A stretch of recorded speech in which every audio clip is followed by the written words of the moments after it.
Hi, Martin.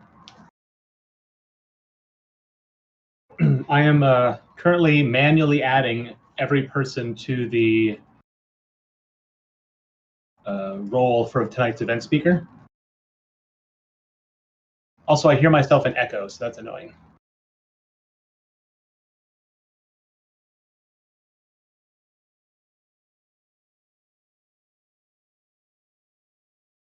No. I'm hearing myself clear as day 2 seconds after I speak.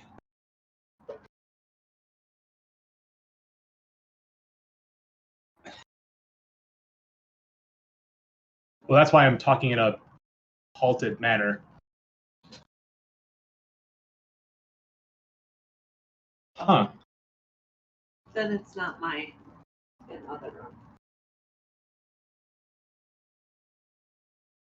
I do have headphones now. I gotta get to this list.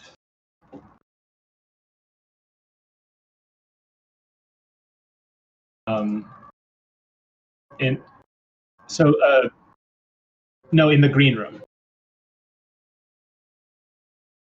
That's where we are, but only we have permissions for this room.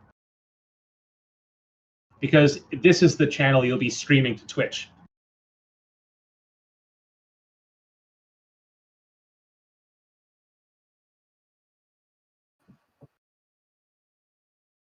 We do, which is why I'm giving everybody permission to enter it.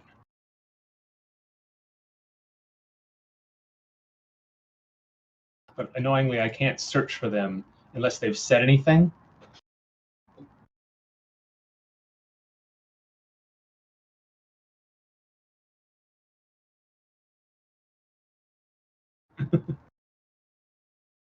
Hey, have you already given them all the roles for event speakers? Sorry, what? Have you already given them all like the event speaker roles?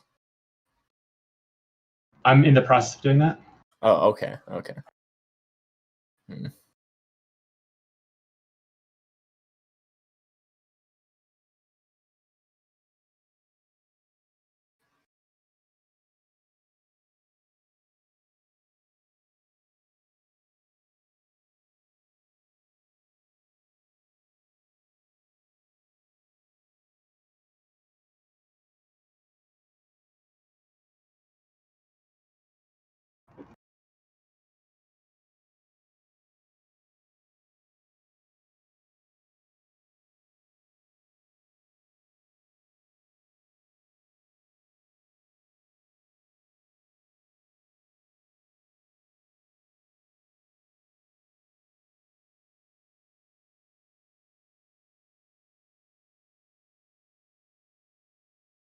Have it as the backdrop.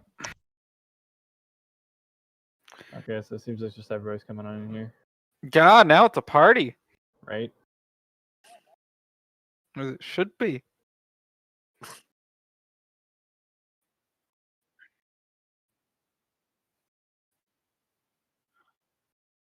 Many.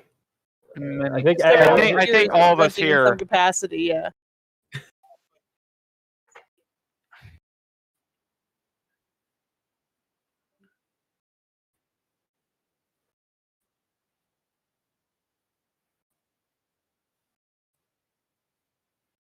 Yes, it should be. Yeah. So I think most teams have 2 videos. One is the trailer, and then there's a gameplay trailer as well for most games. Not all of them. Are we talking right now through the Twitch stream? Yeah, no, I'm double hearing. I was very confused. If you open Yeah, the Twitch stream, we're on the Twitch stream. Yeah, so I just mute the Twitch stream. Broadcasted right now.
All right, hello everyone. This is the schedule for this evening. We are actually gonna start now. Sorry about being a little bit discombobulated. Bobulated? Oh, that's a word. Oh wait, here. I suppose I should. I could like even show myself here. Yay! Oh, welcome everyone. So yeah, we're trying to figure out. This coordinating tonight has been a lot more effort than a normal meeting, and that's not a surprise because we've got 1 million presenters. So as you'll see in a little bit. All right, I'm just going to launch into our standard intro slides here. Essentially, we are a welcoming community, or we strive to be a welcoming community. So everyone stay relatively nice to each other in the chat, and then this won't matter. But normally this is where we would thank the Nerdery for buying pizza. Hopefully someday they'll buy us pizza again. If anyone from the Nerdery is watching, thank you. Let's see. I missed the pizza too. I don't know how to make this like little stupid slide thing not show up on the bottom of the screen. It's just kind of a shame. Oh well. Here is our board of directors. Oh man, this layout, like here's my head up here. I'm going to cover up somebody no matter where I am on this slide. So sorry, David's head and the rest of the word directors. Yeah, this is basically who runs this thing. It's definitely a group effort these days. So today's the 13th. Next month we've got Jesse Anderson is going to talk about game accessibility. That's exciting. Basically we have 2 meetings a month, this meeting and the VR meeting. And for the last couple months we've been having the VR meeting in Altspace. So that's Altspace is kind of an interesting. It's like a online chat community. It's sort of 3D. I mean, it is 3D for sure. And you can join in VR or on the desktop, or you can just watch the Twitch stream just like tonight. It is a little bit more interactive if you are in actually in the Altspace application. It's kind of neat. And like here's an illustration of that. After the stream last month, we all kind of took like a little virtual Altspace tour. I think we just went to like 3 or 4 different places. Somebody who has done a lot more Altspacing was this Carlos guy actually. Thanks Carlos for taking the photos and leading us on this tour. It was kind of neat. So we saw like this is actually like user generated content, this particular screenshot. I mean, these are a bunch of people that attended the meeting. But yeah, like this, nobody who attended created this content, but this was like just some random, I don't know what this is, a castle? I guess it's a castle, yeah, that someone had created. Someone random, like some other person on the internet, not like one of us. That's what I meant to say. But anyway, next month we'll have RJ White talking about VRTK, and also Zach will be talking about Microsoft Mixed Reality Dev Days. And I'll mention that a little bit more in a minute here, so that's all I'll say about that. But anyway, 2 meetings a month, usually the 2nd and the 4th Wednesday of the month. So join us for those. If you want to connect with us in other ways, there's a bunch of different ways. We are on igdatc.org, and there's this like connect with us link in the navigation. You can follow us on Twitter, go view the abandoned Facebook page, but more importantly, join the IGDATC Slack, or MSP Game Dev Slack. Sorry, it's the MSP Game Dev Slack, which is sort of more inclusive, more, it's like for everybody and everybody. Anybody and everybody? Anyway, it's for one of those things. So Slack is a good way, and actually not on this page or on the oh, fun. I hope we're still live here. I'm dropping a lot of frames. I hope that's still good. Oh, VRIF, not VRTK. Thanks, Zach. It's like a framework now, not a kit. I don't know why they dropped the kit, but whatever. They just bumped the release version, and it works totally differently. Okay, glad I'm still alive. Feel like, yeah, okay. Anyway, I should stop looking at the chat. That's confusing. So I wanted to mention briefly that we also now have a Discord. I don't know if we're like splitting the community by having a Discord. I'm sure everybody should chat about it. And is it a good idea to have a Discord? Who knows? Oh yeah, the arrow is pointing at the connect button and my head. I am igdatc.org. Okay, yeah, no such thing as splitting the community. I mean, the community will just exist where it is. So yeah, we'll see. Okay, I'm gonna stop reading the chat. Good job, me and Scott. Okay. Oh, wrong way. Presenters wanted. We are always looking for presenters. So if you have a topic that you'd like to talk about, please let me or any one of our board know. You know, we're pretty open, so you know we'll slot you in somewhere. All levels of experience. Good times.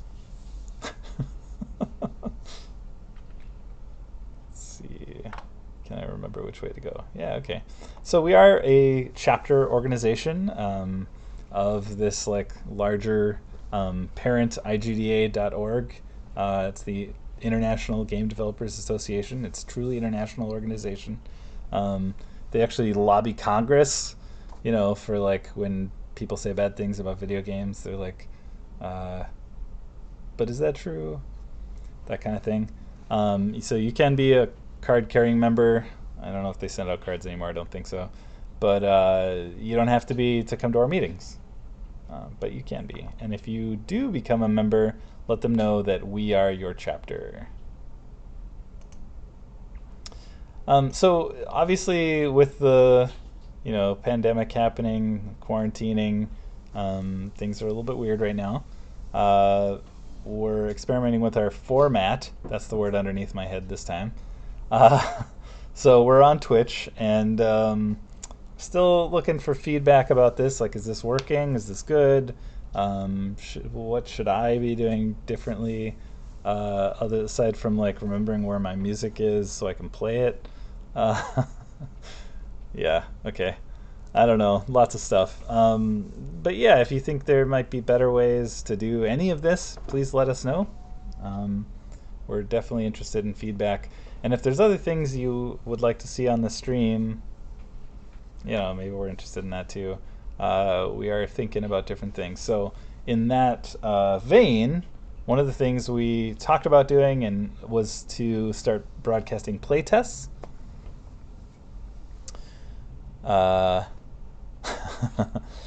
Okay, and so there's like okay, this is now I really need to stop looking at the stream. That's a fun thing. So Zach's pointing out in the chat that there's like another virtual meetup in sort of organized out of Texas, or anyway with some people from Texas in it, that happens on Mondays in Rec Room. Is that every Monday, Zach? Great group. So yeah, we should more Minnesota Ians. Nice. Yeah, so that's kind of a neat. I don't know. I like Rec Room. I just don't like how every time I've been in there, it's full of like 10-year-old boys. So that might be kind of fun. So in this, all right. So I mentioned that we were also like doing a little bit of playtesting. I had playtested a couple of these Stout games on stream. I don't know how well that went. I think maybe they found it useful. Maybe we'll hit on that or talk about that and when we get to them. But we're also going to sort of like do more coordinated playtesting, and I think that Peter and actually Peter and at least one other person on our board are going to coordinate that. And I'm forgetting exactly who, but I'm gonna bring Peter up to talk about this briefly. Are you with me, Peter? I am with you. Can everybody hear you is the real question. Yeah, go for it. I think they can. I think they can hear you. So go ahead. Perfect. I just muted my Twitch stream, so I'm guessing I caught up now. Hello, everybody! Right, so I'll just make this nice and sweet. I'm sure there's a delay with the Twitch stream here. So what I'm going to do is that if you guys are in the Discord, in the playtest chat, I'm going to make a big copy pasta right now into that. Basically saying that next Wednesday, we are hopefully recruiting players and game designers to try and partake upon this first time we're going to be doing playtesting through Parsec. So bam, I hit enter now, and there's a big pulse in there. So basically, what we're doing in the playtest chat is going to be asking for developers to send Mark a build, and he's going to be the one that's going to be helping us. That's the other board member who's assisting. But he's also doing a lot of the heavy work because he's going to be helping with the Parsec load. So what Parsec is, it's basically like a remote access program in which people can jump into someone's computer and play applications that they have open and active on their PC. So what the developer could do is can download Parsec, open up the PC, give a link to the playtesters, and they can play the game right in front of them. And that's why we have this handy-dandy Discord, so that the Discord players can jump into a group chat with the developer, and they can chat back and forth while playing in front of the developer, like you would play in person. So what this is going to hopefully do is basically create more online playtesting, like we would normally do every month, everywhere we would go. So that's kind of just the current attempt. We're looking for in the range of 2 to 5 games. So if you're interested, please send us your way. And if we happen to get more interest, we're going to just try and do like a small test first before we scale it upward. But again, we're looking for both playtesters and developers. So if you have any games or want anyone to playtest your things, this includes all the UW Stout people. If you want to follow up on your game and still get it more tested, more iterations, please let us know. The email, Mark's email is going to be mark@noblerobot.com. And one second, I'm also taking a look at. Yes, thank you, Mark, for posting that in the Twitch chat. But that's going to be the basics. That's all I really have for now. If you are interested, also just get in contact with me, Mark, right through the Discord. Just slide right into our DMs, send us some more messages, and we'll be happy to get you in the schedule. Again, it is going to be next Wednesday, May 20th, from 6 p.m. to 8 p.m. CST. And it could go later depending on if people are having fun. So we're just going to keep it within those 2 hours to keep it nice and simple. So, of course, again, hit us with any questions, information you have for us, and thank you for listening to my plug. Awesome. Thank you, Peter. Yes. This, incidentally, chatting with Peter or having Peter actually on the stream, it's kind of the first, test of this. This seems like this is kind of what we're going for, and why we created a Discord was so that we could do this. And we're going to be doing this the rest of the evening as well with all the Stout folks. So I'm going to mute you now, Peter. Thanks, Peter. And move on to the next slide. So that was kind of our first plug, but since it was kind of an internal plug, I left it in the beginning part of the slides. If you don't already know about it, icecold.games is a cool community site, sort of meant to be listing events that are happening in Minnesota in our community. It also has a list of businesses and is community updated. So if you don't see all the events on there that you want to see on there, be the change you want to see in the world, and help us keep that up to date. It's definitely not been kept very up to date lately. So, all right. I wanted to plug the UW Stout Senior Show. So this is happening this Friday. Normally this is one of the coolest events ever. It's all these games are playable in a big ballroom. Actually, I think it's 2 ballrooms or 2 rooms. It's huge. I would say, I don't know, on the order of 100 or 200 games. Like, it's a lot of games. It's a really neat event. Obviously, they're not having it in person anymore, or at least this time around. And so I don't know exactly what the format is for this, but they're going to do it on Friday, sort of in some kind of virtual way. I'm excited to kind of hear more about that, maybe from some of the teams tonight. I don't know. But I thought I would plug that. Another plug is for that Microsoft Mixed Reality Dev Days. So this is presumably, I mean, I guess I haven't looked too closely into this because Zach just told me about it like an hour ago. But Zach is definitely going to be attending. It looks like it is being held in AltSpace VR, which I think was bought by Microsoft not super long ago. I would guess that they're going to talk about HoloLens development as well as like Windows Mixed Reality, desktop stuff. I don't know. But it's kind of neat. I mean, sounds like it's a little mini conference, 2-day conference on developing for Microsoft Mixed Reality. And it's free, so that's cool. And it's being held again in VR, so it's a, you know, it's not a physical thing. It's a yeah, virtualism. That's not a word. All right. I wanted to plug. I mean, I always want more game releases in this plug my thing section. And people didn't like solicit these or like submit them to me, but I felt like you know, these were cool and they came out in the last month.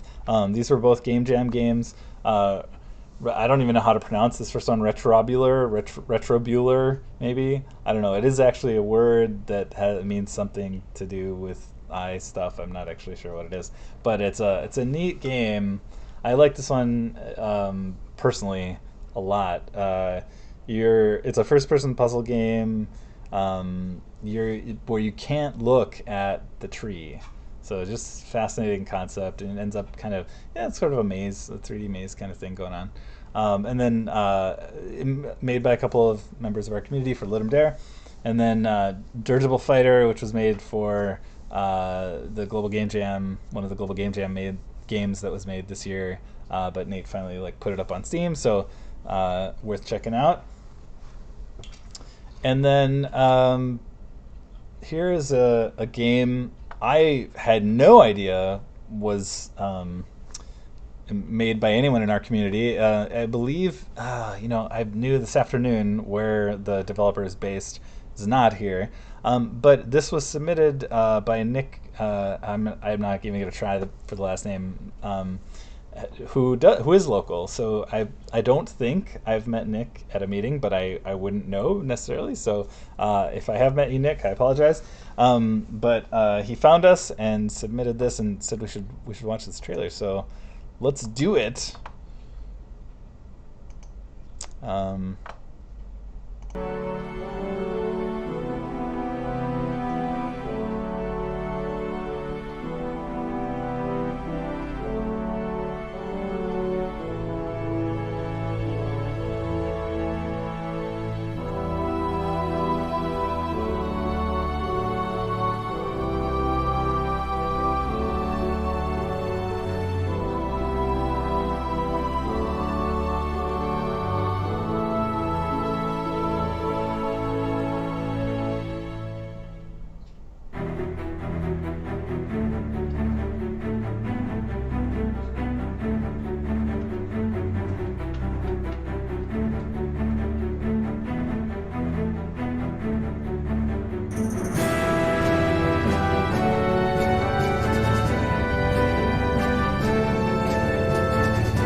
I feel like I should apologize for my head being in the middle of that trailer.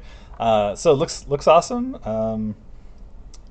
And that just released on Steam in the last couple of, I don't know how long. Actually, I probably could have done on that screen right there. And then Elementals also came out. Ty has been working on this for quite a while, and I thought I'd show this trailer as well. Let's just go into the...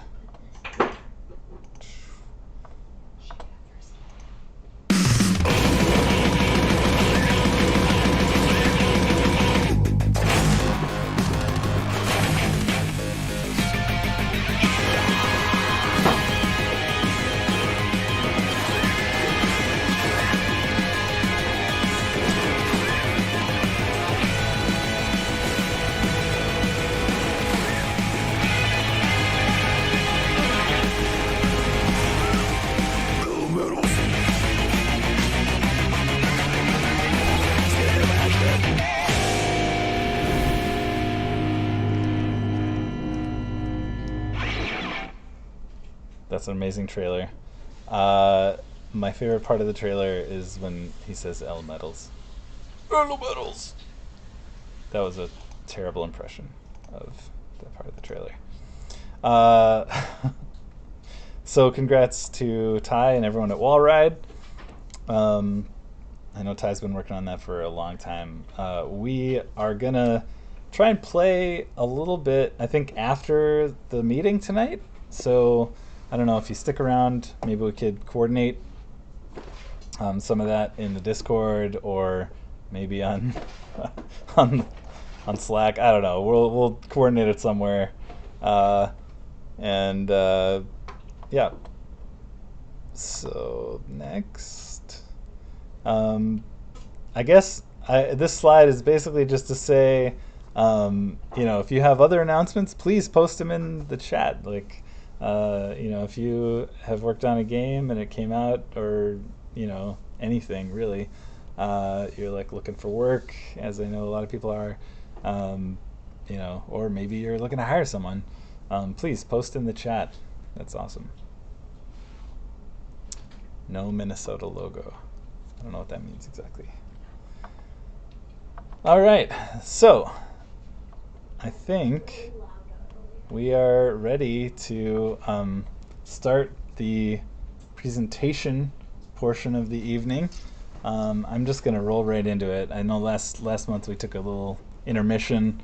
I figure you can take your own breaks, go get a cup of coffee or whatever, and we're just gonna roll in it. So the basic format here, I should have made a slide for this, but on the invite, I could just go grab the URL for the Eventbrite, and I apologize if you can hear the rest of my family. There's nothing I can do about it. Okay, so here we have basically the list of the teams, and I think we're going to go in this order. So first up, we're going to look at Chop Shop, and actually I have I don't know if this playlist is meant to be secret or not, but there is a YouTube playlist of these, and I don't think, it doesn't look like it's secret really, but maybe the videos are. I don't really know. But we have basically trailers for most of the videos, or for most of the games, and then some of the games we just have a play video instead of a trailer. So the first up, we're just gonna watch this the trailer first, and then I will get the team in Discord chat, and we will discuss their game a little bit on top of the Let's Play footage. So first up is the trailer.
Okay, let's see if I can figure out how to do this.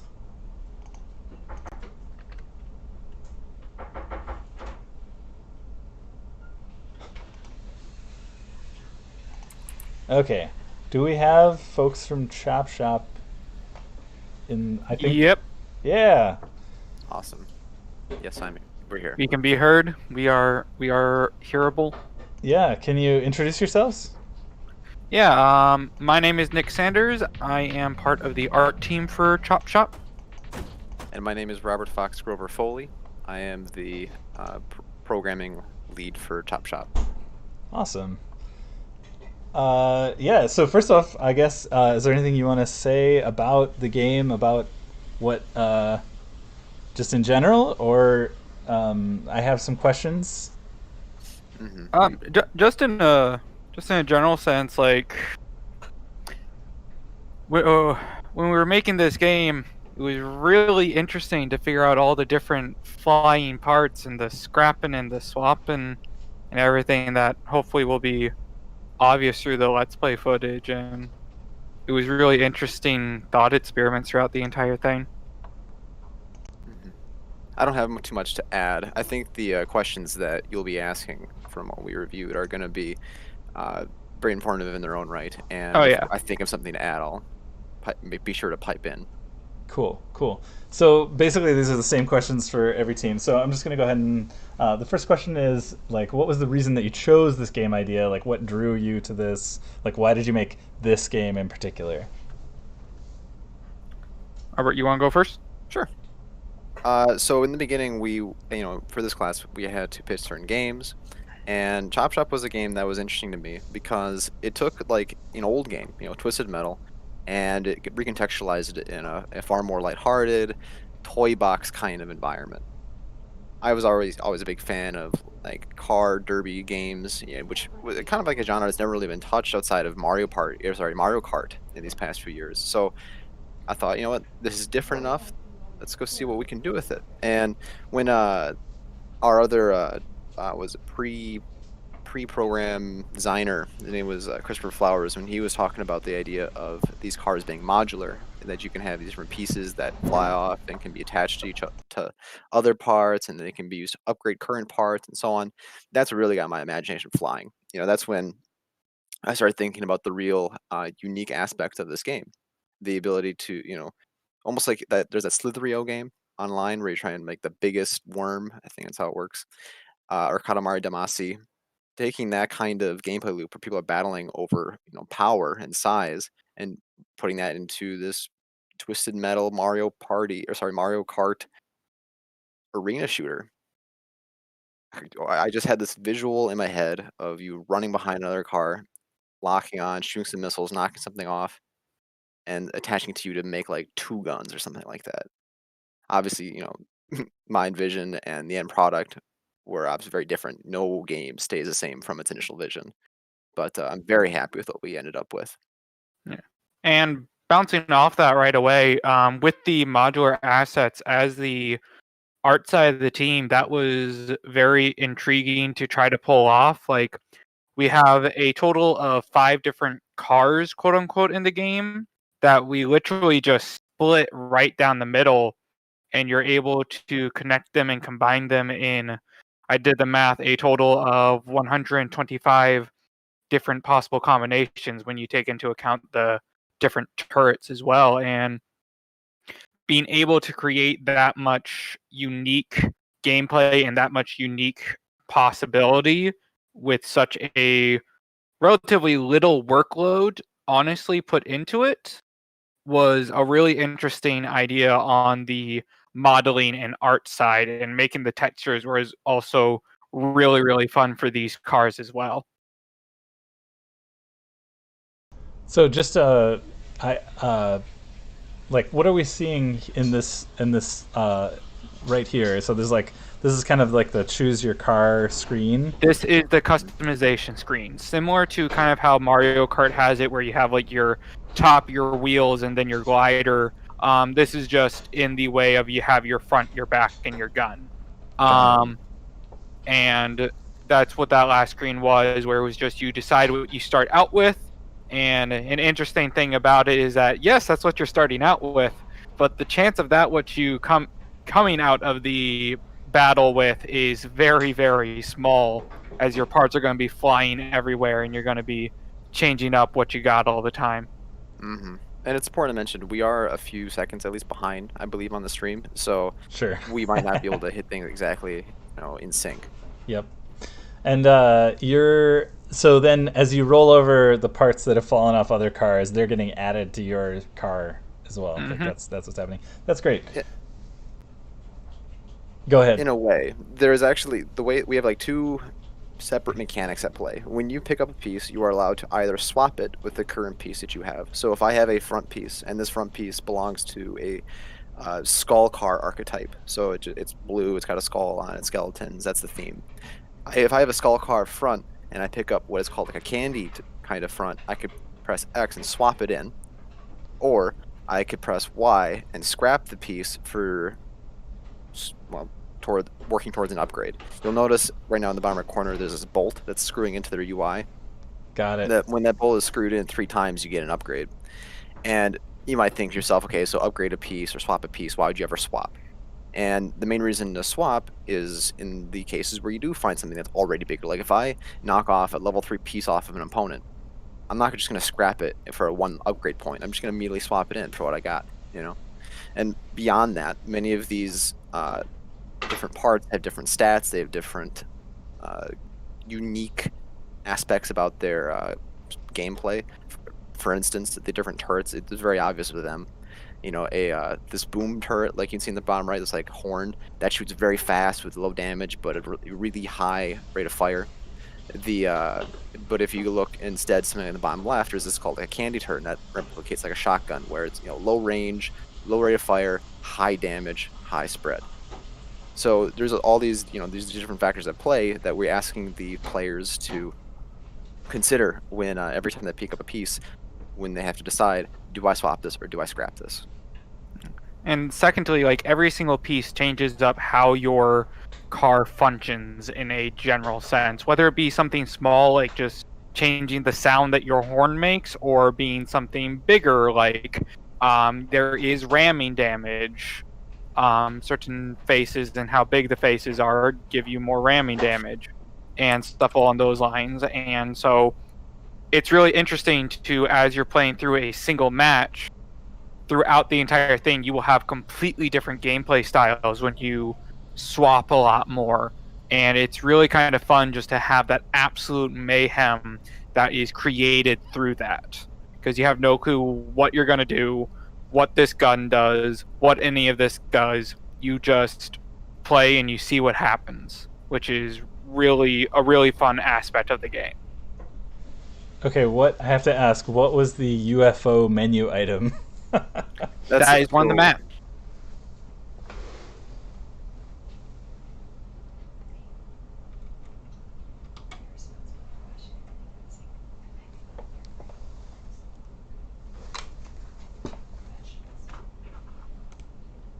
Like they're running around this whole area with UFOs, little mini UFOs inside the UFO, and there's aliens around, little static humanoid shapes.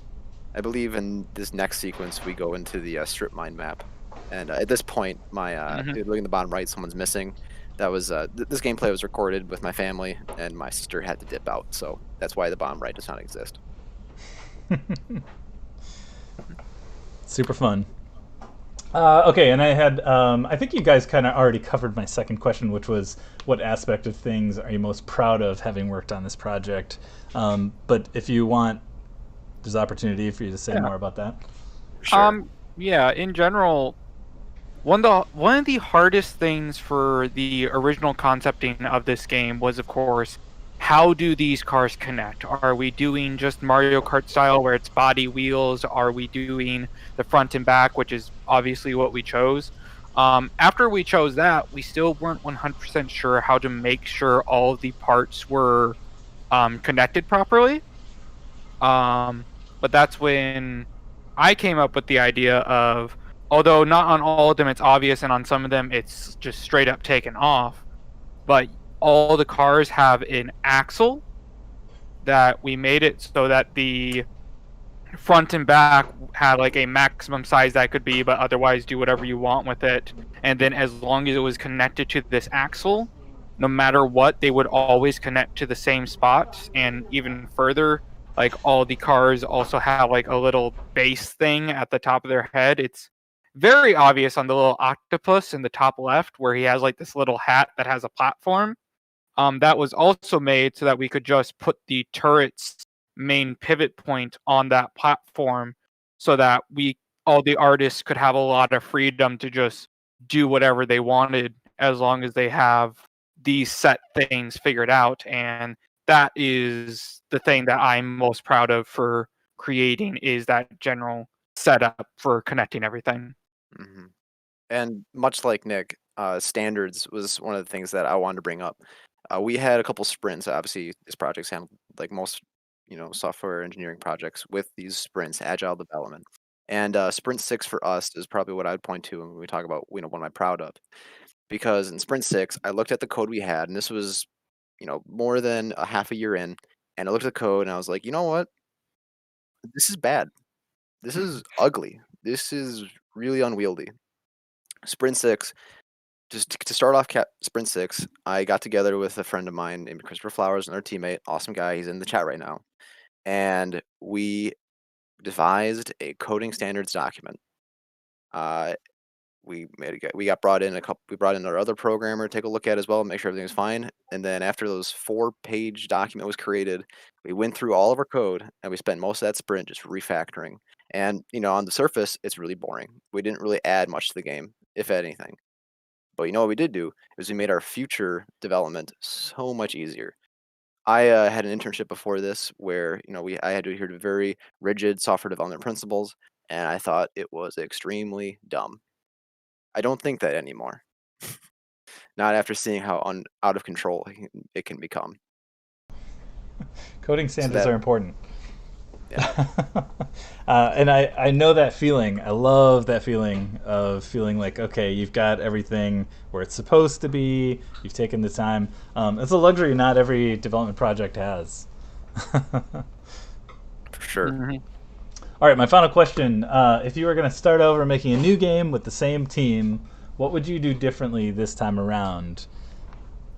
Yeah, me and Robert talked about this beforehand, and in general, what we feel we would have done is make sure that as we got into it, we had a little bit more of roles set up, because for the most part, things were just kind of everybody worked together to build everything up, which was great and cool, and everybody had, I would say, an equal sense of pride and accomplishment in what we did, but it was also incredibly difficult to really get things done because one person would be working on one thing, and without that thing done, somebody can't get something else set up. In general, the ideal of roles, even if they were still very loose, we felt would be able to really help us out if we were to restart. Mm-hmm. Yeah. Specifically, at least for the coding side, I'm sure any other program can relate. There was a lot of toes that were being stepped on. Very often, I'm guilty of this. Very often, I was very guilty of just jumping into someone's code and adding something here and there, and suddenly they'd be wondering, why is this not the same? And if we had like dedicated roles and made sure that people, I guess, stuck in their lane, so to speak, we could have maybe avoided Sprint 6's necessity and making the coding standards document and everything. Makes sense. Not to say that coding standards aren't important. I'll still be adhering to it from now on. Keep my point, though. Yeah, cool. That's not to say like a different game. That's just like different things that you would have done. I don't know why I said that. Awesome. Well, thanks so much for sharing this game with us. It looks super cool. Do you want to tell me? I mean, this is not. You didn't prepare this, but what do you know about what's happening on Friday? Like, how will we be able to play your game on Friday? Yes, Yeah. I believe the website that we have set up there, you will be able to download the game and play it. Yes, and to that point, I know we will try and have people available to just parsec it up with anyone who wants to do it that way. But I would highly recommend just downloading locally and finding family or friends to play with, because it'll run the best there, it'll look the best there, and you'll have less input lag. Sure. Very cool. Awesome. Thanks so much. Yeah, thank you for having us. It was great to talk about all this stuff. It was a real challenge to get everything through and everything that's happened this year.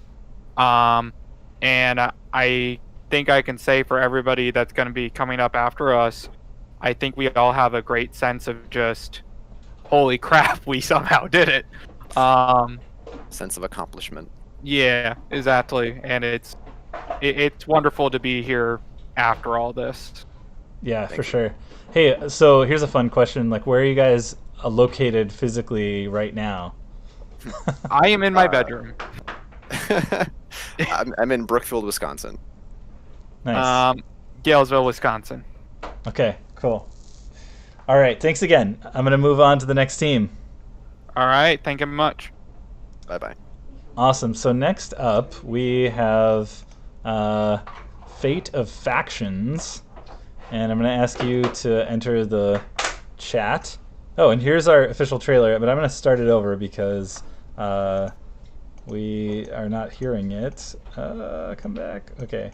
So the official trailer for Fate of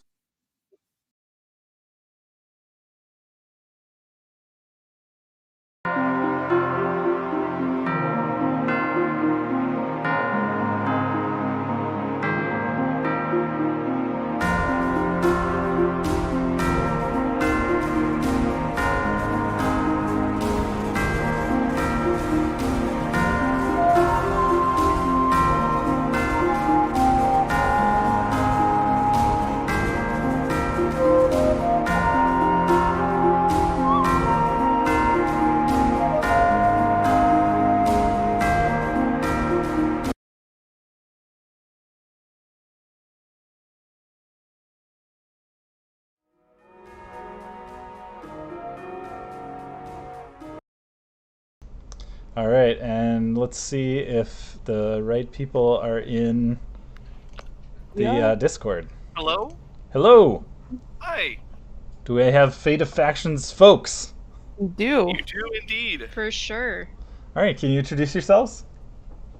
Well, my name's Christina Miller. I have done quite a lot of different things on Fate of Factions. I've kind of floated through a lot of different departments, but I'm part of the programming team, primarily.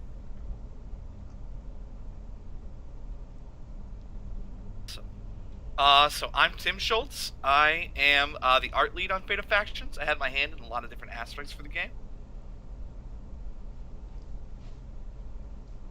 And I am Carrie Homestead. I am the programmer. I've mostly been working on UI stuff and our game controller. Awesome. I think I met you, Christina, before when I play tested this game briefly. Yep, and as soon as we got out of that playtest, I found out exactly what the problem was that was making us not able to play any more games. So, it was an interesting moment. That's always the way. For sure. Okay, what drew you to make this game? Yeah, well, I think for me personally, I knew going even before I went into 450, we all have to make pitches before we go into class even for what kind of game we want to make. And there's nothing wrong with this, but I do feel like as I had gone through Stout, lots of the different senior Capstone games that I had seen throughout my time had been like single-player narrative puzzle-based games. And I was just really into the idea of making like a party couch multiplayer action game. So that's what drew me to Fate of Factions right away. The idea of just being able to sit down, pick up and play, and have fun.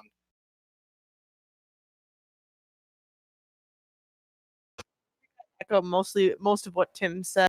A lot of the games prior to this class are primarily single player, and I myself find quite a lot of joy in playing games with other people, and the kind of couch co-op aspect of Fate of Factions is originally what drew me to it. And yeah, that's really what drew me to it, was just to be able to sit down with your friends and just kind of shoot the breeze with each other and just play a game kind of casually and not have to, I guess, work too hard at it.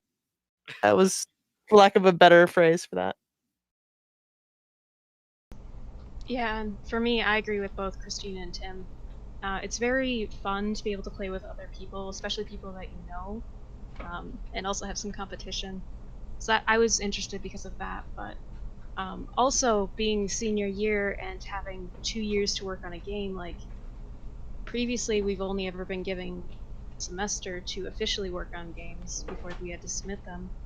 And it's always been a worry for me that, you know, you're going to go out of scope so easily with your ideas and you're going to start doing things and then you get through and closer to the deadline and you're like, oh, wow, we need to throw out a lot of things, and that really sucks because maybe some of your ideas go out the window.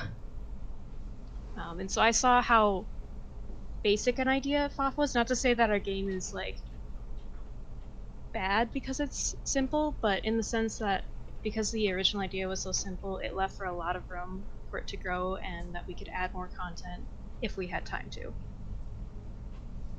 Sure. Is it a coincidence that are there more local multiplayer games in this in these Capstone projects? Do you know? I don't believe. I think it's just Chop Shop and Fate of Factions. Okay.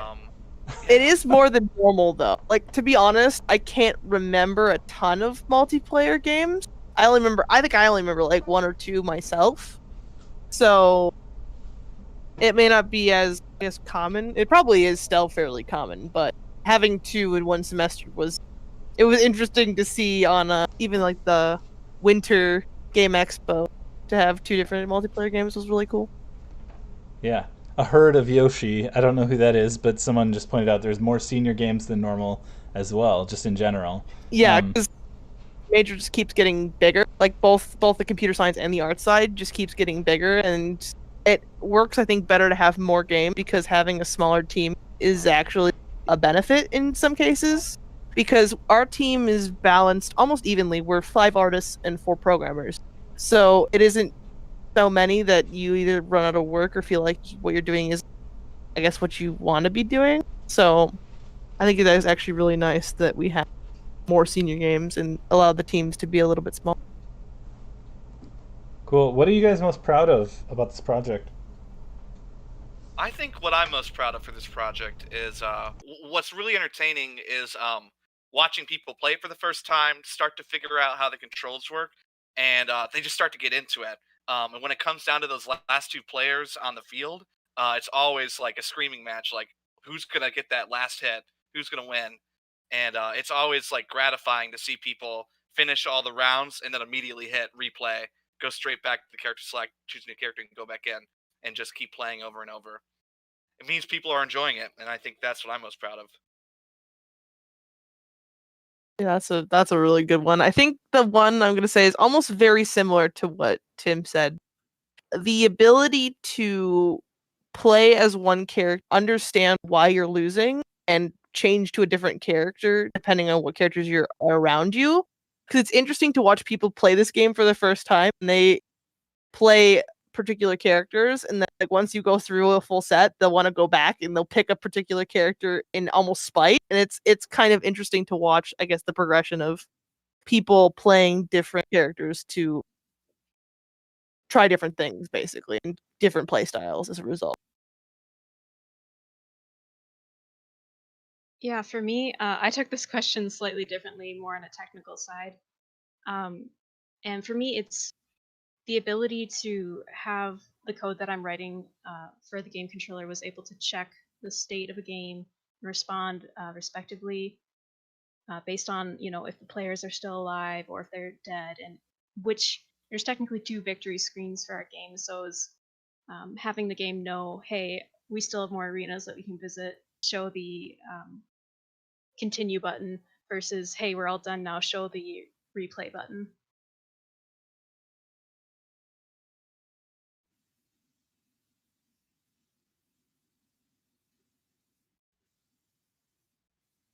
Oh, I'm ready for this question because I think Go for it. Tim and I have talked about multiple times, and we've even brought this up in like different meetings we've had, which is that if we made a game with the same team, we would sit down and better understand, I guess, what we were getting ourselves into. Because when we originally picked this game out, we're like, this seems like a very doable thing, and we were like dividing all these different characters up. But then we realized how much underlying code we needed and how many different support systems we needed, and that realization, I guess, would be really useful going into it a second time and understanding all of the different support systems that were really in play. When we started this game, we didn't, I guess, fully flesh it out as quickly as we could have. Yeah, So first semester, we actually, when we first presented the game in the December Stout Game Expo, we actually only had one stage and one playable character, just the warrior. And so it took an entire semester just to get one stage and one character. And just in the last semester, because we've kind of figured out that framework of how to begin, how to organize, and how to create deadlines better for ourselves, it's a lot easier to pump out work. And I think that going into another semester with this team, we could do a lot of amazing things with this game, or any new game idea. But I definitely still want to do something multiplayer. It's just so fun. Yeah, for sure. For me, at least, I think that we need a better file organization system. There's a lot of rabbit holes of files that you have to go through to find what you're looking for. And that's assuming that it's named as you think it should be named. So, just a little bit of a standardization about what we name things between the programmers and the artists would be helpful. Sounds like you needed that like sprint that the other team had, where you just used coding and like figured out your coding standards and like went back to. We started that really good, and that lasted for maybe 2. Yeah, at least felt like it only lasted 2 sprints. Well, no plan stands like contact with the enemy, right? Like. All right. Well, thanks so much for showing your game. Yeah. Yeah. All right. Having us. Yeah, thank you. Awesome. We'll just echo what Chop said, and that on Friday we are also planning to have people at least around to try and host Parsec games. So if people want to play Friday at 6 o'clock, very exciting. That's awesome. Again, the best way to do it would be locally, because being able to like, I guess, trash talk side by side. That's probably a better way to put it. It's so unfortunate that we can't actually play together because of social distancing, but someday soon we will. Awesome. Thanks again. Thank you very much. No problem. All right, we're gonna move on to the next team here, which is FISKUR. I think that's how you pronounce that. And hopefully they are moving into the Discord. And meanwhile, I will play the trailer.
All right. Let's see about the Discord. All right, so we've got some folks in here.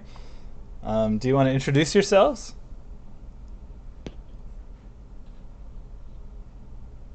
Are you hearing me? Yep, can hear you. Can you hear me? Yes. Can you guys hear me? Yes. So. Yeah. So, All right, well, I am Lindsay Seichter. I am one of the artists on FISKUR.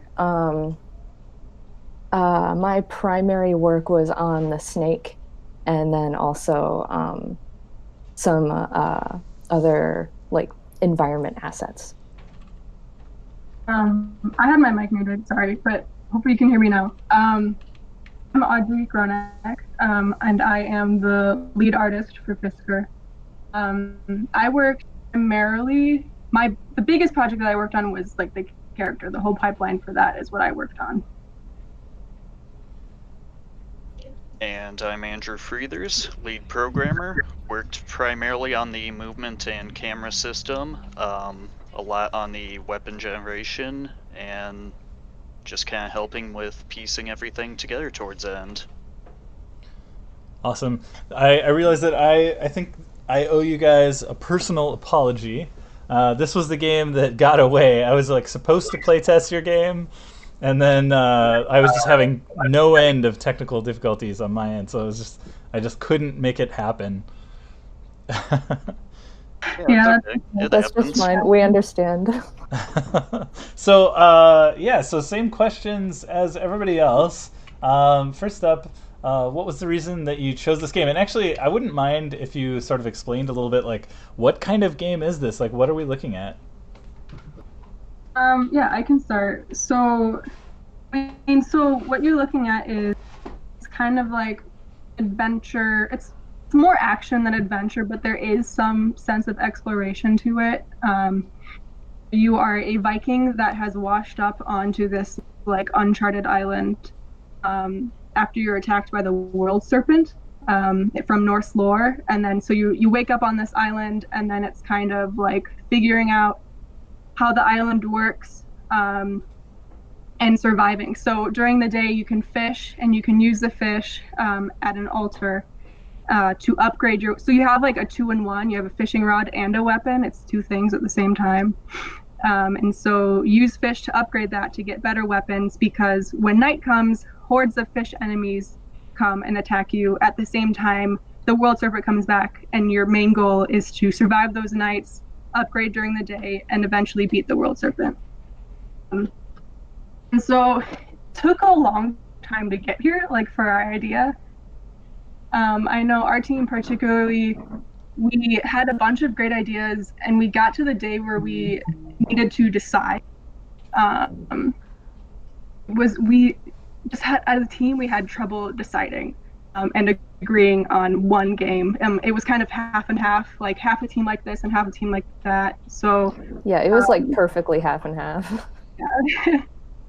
So what we did was like, all right, so I think we're like, all right, over the weekend, every single person come up with a new idea and bring it to the next class after the weekend.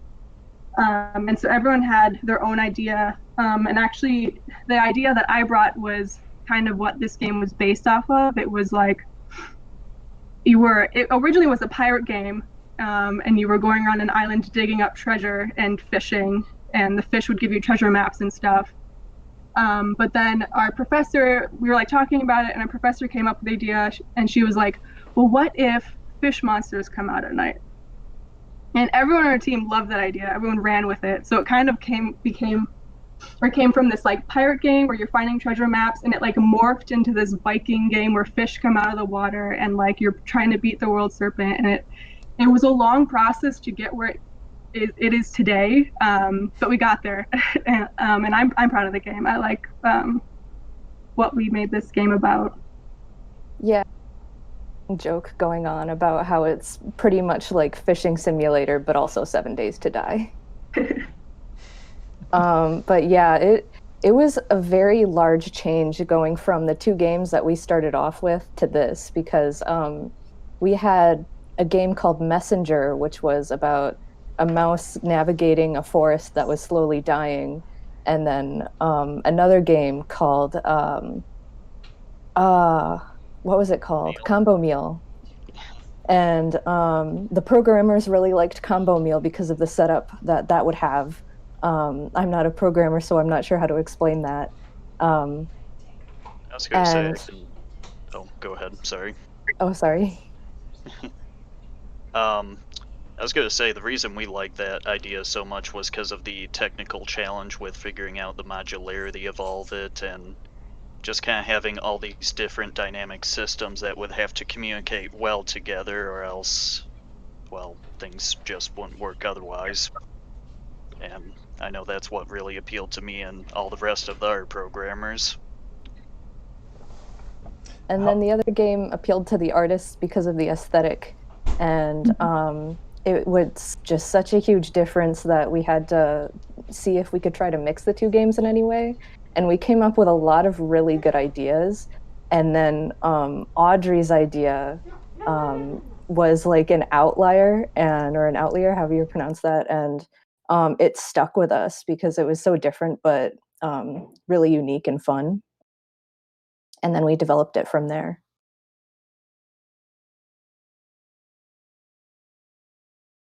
How many programmers versus artists did you have on your team? Just curiosity. We're half and half. So there's 4 artists and 4 programmers. Okay, 8 people. Okay, so what aspects of this game are you most proud of? I can go first again. For me, like I said earlier, the big thing I worked on was the character. And so I basically took it from like concepting the character. I mean, all the artists came up with character concepts and we eventually agreed on one. And I took it from that all the way to like modeling and then rigging and tech and then animating using mocap, which was really fun. We have a motion capture studio.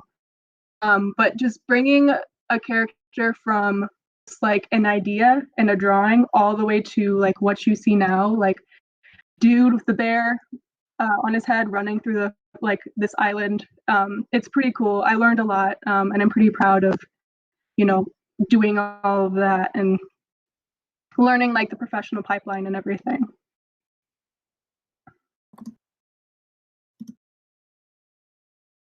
I would say what I am most proud of is, weirdly enough, 2 things. One was the snake, because I spent like pretty much the entirety of the second semester on that. And then another thing that didn't actually end up making it into the game, because when we were first in like the concept point, we were coming up with ideas. And we were thinking, yeah, we're going to have so many levels of enemies that you have to attack at night, and they're going to have different forms. And it didn't take long for us to realize that that was out of scope, and we didn't have the time to do that. But I got to a certain point in sculpting one of the enemies that comes out, and I just thought it was so cool and just the most badass thing that could have come out of the water at the time. And it was going to be like this reptilian yet feline character that like hunted you down. And the mechanics of it just seemed so threatening and scary compared to the other monsters. And then at the same time, we had scrapped that guy at the end of the first semester, and then like reconcepted the final boss, which was the snake. And so then I pretty much crunched out on the snake from then on and just had a blast working on him. Yeah, there were a lot of things that it was kind of one day where we changed a lot of things in the game. And so unfortunately, there were things like that weren't able to make it. But we're definitely not forgetting about those. We're at it. We're keeping those like in our process book and everything. But yeah, this game went through a lot to get to where it like what you see now. I believe it. I mean, there's a lot here to look at too. Is there only one type of fish that comes out at night? Is it the kind of the frog-like? Yeah, Okay. we went through some play tests at the point that we just had the frog and realized that it would be really overwhelming to have more than just the frog at night. And that on top of trying to defeat all of them while serving the purpose of, at the time, you had to protect the cauldron that he's near. and it would have been way too overwhelming and way too much for the player to be able to do at night. So we rescoped that and fixed the nighttime cycle. I add to try and kind of keep it interesting. We did at least try to add into spawners at night some of the different texture sets that we have for the frog that you see at night. So seeing the different skins on them, and then adding a little bit of a randomizer to give them different shapes or not shapes, but different sizes, different speeds. So it wouldn't just be a same frog coming after you. There would be variations of it to kind of keep it fresh. Very cool. Wait, I think is it shoot, sorry, is it Andrew? What thing were you most proud of having worked on this project? I would say overall the camera and movement system in general, just figuring out all the vector math behind that and making sure it was something dynamic, something easy and intuitive to control, and something that something that would be dynamic enough that it wouldn't clip through the world ever, or normally I should say. And then the weapon generation itself, that's kind of going back to modular bits that me and the other programmers wanted to work on. That was what I ended up working on. Just kind of making sure every weapon had different stats associated with it, making sure you would get something fresh, something new every time, so that the game did have a lot of replayability to it, was just something that, really kind of made sculpting that together really fun. And then seeing all these different systems that we all worked on at the end starting to come together, starting to form this game, was just really, really an awesome experience to see. Blah. Yeah, that's definitely the coolest part about working on games for me, is like seeing people play them, like getting to watch other people play this thing that you made is like super exciting. If you were going to start over and make a completely new game with the same team, what would you do differently?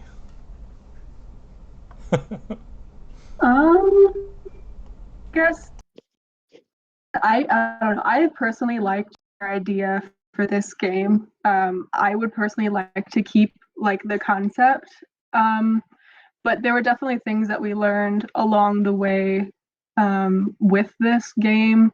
Like I mentioned earlier, we kind of got out of scope, not a lot, but there were a few times where we had to discuss scope.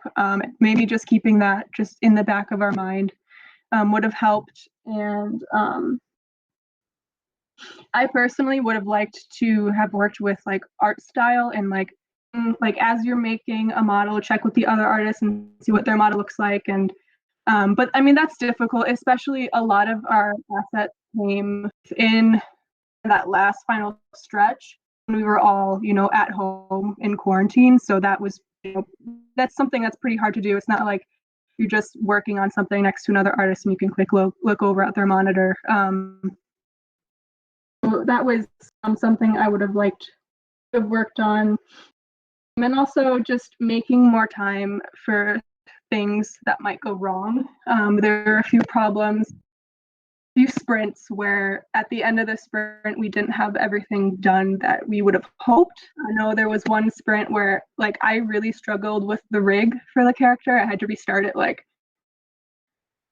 4 times just because it was a custom rig, and just trying to get a custom rig to work with mocap data was a struggle for me, especially because I'm not a huge animator. I just kind of learned rigging last semester, so there was a lot of trial error in that for me. So including time in the sprint for things to go wrong, I think would have helped things on track too. Yeah, I was going to say, bouncing off of that, it was amazing the amount of stuff that we got in the last couple of sprints, but I know for me and the programmers speak on our behalf, it was also terrifying because we spent a lot of time getting systems together and trying to prep for that, but just I guess little things that we couldn't have foreseen happened at the last minute. And it's like, well, we gotta get something together, so put a band-aid on it and let's try and get it out the best we can. Yeah, you guys were huge troopers about that. Honestly, like I was really impressed with how much you guys like the speed at which you guys were just being given assets, and then you guys were just like testing them out, giving feedback, getting them back, putting them in the game, implementing them, seeing if anything went wrong. You guys did that with amazing speed.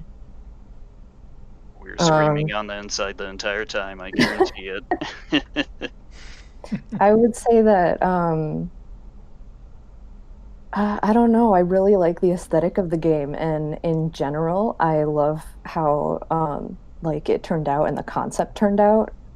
I think that maybe if I had to change something, I might go back to a lot of the topics that we talked about at the very beginning of the semester about why we liked each pitch, what the programmers wanted in a game and what they found fun versus what the artists enjoyed in a game and what they found fun.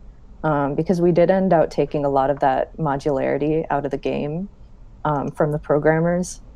And because there were a lot of mechanics that we had initially in mind, and then we had to scrap them in the favor of scope and such. And part of me has wondered how this game would have turned out if we had kept some of that. Yeah, just like both for us and for the players as well. We also did have a lot of really interesting ideas at the very beginning that I thought would have been interesting to implement if we had had the time. So there's always more ideas than there is time to make them. Yeah, exactly. We definitely learned that the hard way for this game. Well, congratulations for what you did make. And will we be able to download this on Friday? Is that true? That's correct. It's even live right now. I can probably throw a link in the Twitch chat shortly here if anyone's interested. You should do it. Yeah, that's cool. Yeah. Andrew's been uploading it to the website. Very cool. I'll get that up in a few minutes here. Awesome. Thanks again for talking and giving us your time. Yeah, thank you. Thank you. Thanks. Awesome. All right, we're going to move on to the next project, and that is KISETSU. So if KISETSU folks could get queued up in the Discord, I will play the trailer.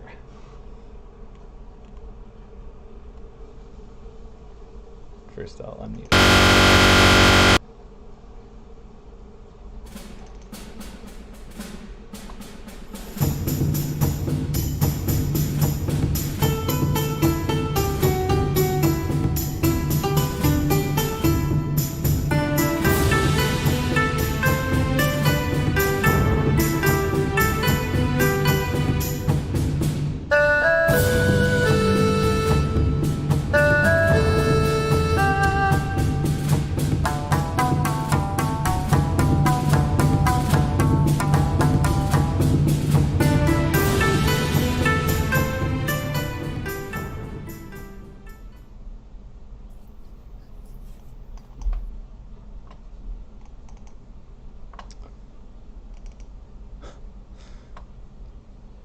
All right, let me try and get people unmuted here. All right, do I have some KISETSU folks in here? Yeah. Awesome. Yes, sir. Does it say, what is the team name here? Team Tori. Team Tori. Yes. What is that about? Tori is what's called the Tori Gate. It's a Japanese style kind of gameplay gate that are enshrines, the kind of like H shape. They're all over our games. All right. Is it are they usually red? Yes. Yeah. Yep. Okay. I actually saw some of those in Japan. I was there like, oh gosh, it's probably 11 years ago. It was really cool. So introduce yourselves, please. My name is Andrew Hurl. I am on the art team, and I was primarily heavily involved in our level design and world creation, placing assets in the world and everything, as well as the animator for our character, similar to actually the previous team, Audrey Gronek. I worked with her in doing motion capture for both her game and our game. And so I did a lot of that sort of animation for our characters. My name is Joey Burse. I am one of the programming members on the team. I was in charge of actually setting up those animations on the character, getting them to work. And also I worked on one of our 4 mechanics, which we'll get into later on. My name's Dylan Shepard, and my primary role was environment assets. So basically every 3D model except the characters and the ground mesh that was made in engine. Very cool. So I guess we'll just dive right into my prepared questions. What was the reason you chose this game idea? And do you want to introduce the game idea? Do you want to talk about it a little bit? Yeah. So the game itself, you play as a Japanese shrine maiden by the name of Sueko, and you live your life with the task of guarding this sacred mountain that is kind of this place that governs the 4 seasons of the year. And it's your job to keep it in balance and keep it in order. And then what ends up happening is a kind of mischievous, prideful spirit called a Tengu decides to steal this mystical lantern that is sort of your power to govern the seasons from you, with the idea that he can govern the seasons better than you, because he's prideful. He thinks he's better than you. He can do a better job than you can, which throws the whole mountain into chaos and corruption. And you are then tasked to go retrieve the lantern and return the mountain back to its state of harmony. That's kind of the general idea. What that drew was us? well said. Yep. What drew me to it? I love to design environments. I love to create a world that is beautiful and immersive, and then have a story of gameplay revolve around that. And KISETSU for me was really that ability to really push those skills, to create this story, this narrative-driven game, and how the world itself that you walk around in, the assets that are created, bring that to life for the character and for the player. Very cool. Somebody in chat asked, what are the purple floating orbs? Oh, Those yeah, are... Joey, yeah, you can take that. Okay, so the orbs there are meant to show off the the effects that the Tengu has had on the environment. So it's supposed to be like a type of corruption force that's happening to the area. So before the player retrieves the lantern from the Tengu's false shrine, the landscape is being corrupted and taken over by these dark particles, and until you fix the lantern and bring it back to its rightful place, the landscape is going to be corrupted like that. And then after you get it, then the trees and everything will come back to life, and then they will start to they'll bloom again, and everything will go back to the way it was.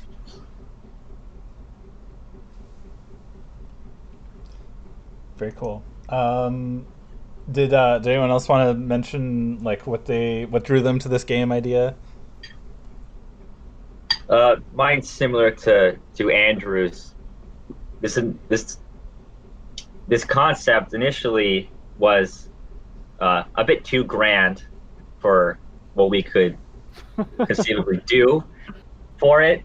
But initially the idea of the mystical mountain that, as you would progress through the game, the the player would get to experience all 4 seasons and all 4 of the extremes that all of them were being introduced to, and just that kind of challenge of having to meet those requirements was a really big draw for me personally.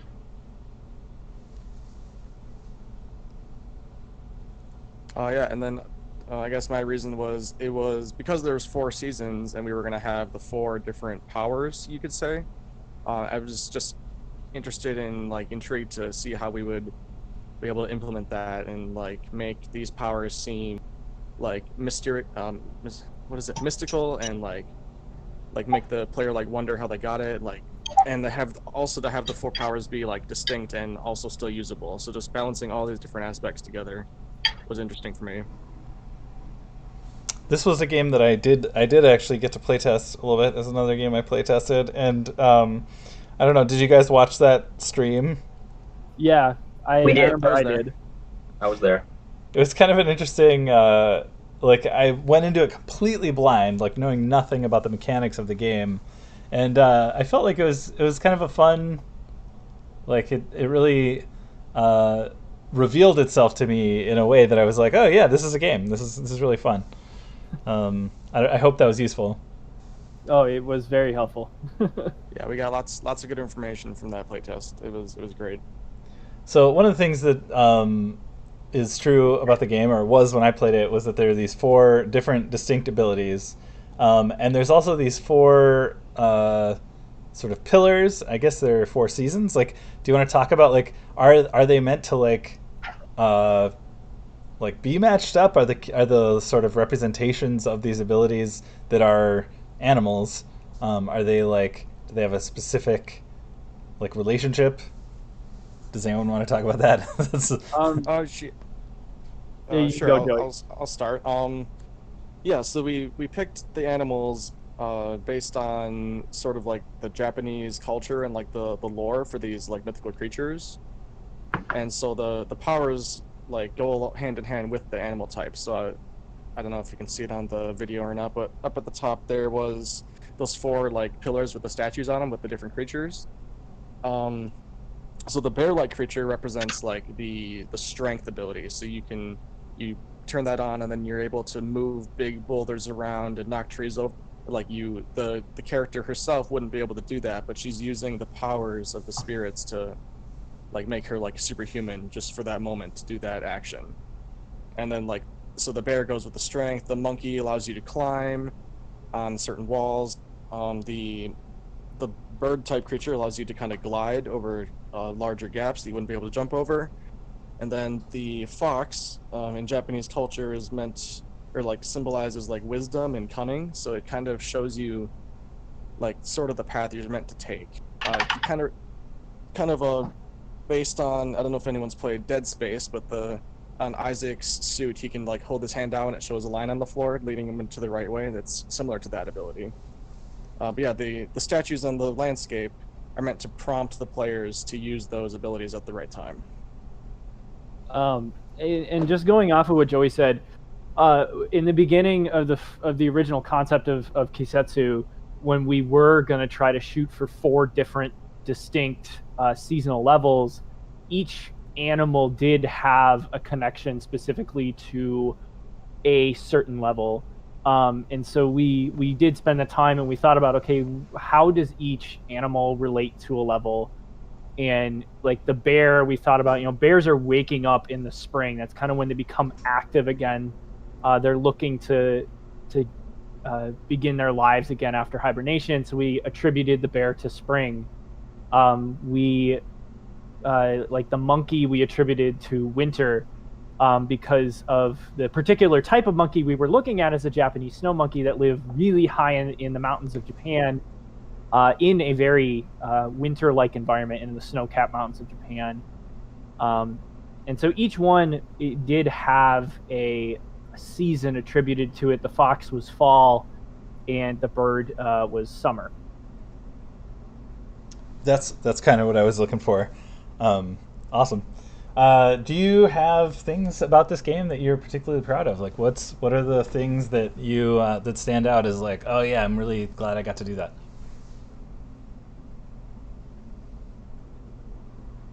I think, for me, it was two things. One was the motion capture. We Talk a little bit about the hardware. Like, what did you use for motion capture?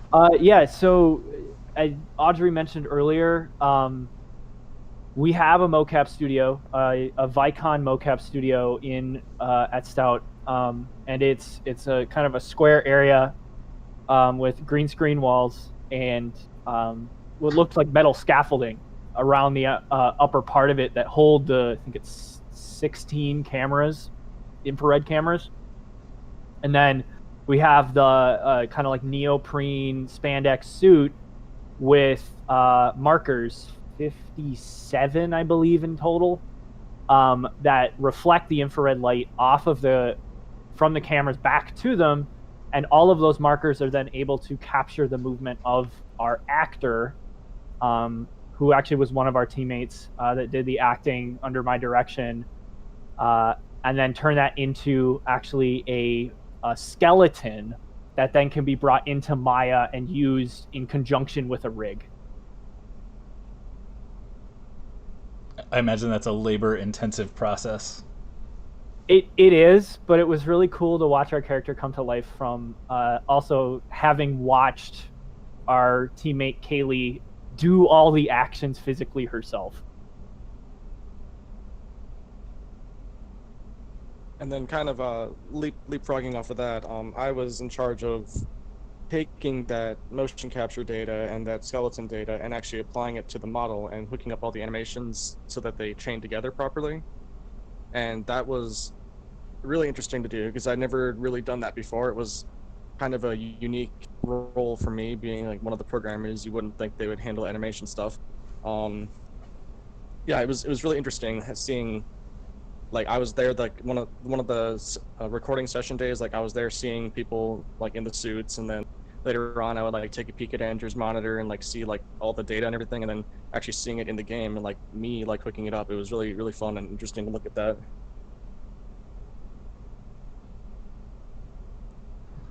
For me personally, because my major focus was all in environment assets, and early on it was all about trying to figure out the proper like methods, the proper workflow to go through, and just experimenting and discovering and trying out new tools. I think the biggest tool that I just began using and learning was the quad draw for this project, and it really changed up how I modeled, how much control I was able to have influence over it. What is a quadra, can you say? So it's a tool that's in Maya for retopologizing models. So taking real complex ZBrush models. So a big example is for the trees. I initially sculpt those out in ZBrush, but using the quad draw tool, I can then take that really high poly model, bring it back into Maya, and then basically draw over top of it, controlling the geometry as I go, so it can be as complex or simple as I wanted. Cool. Did you see? This is totally off topic, but did any of you see the Unreal 5 video? Unreal 5? I haven't watched it yet, but I know it's out. I watched it. It's kind of mind-blowing. It's crazy.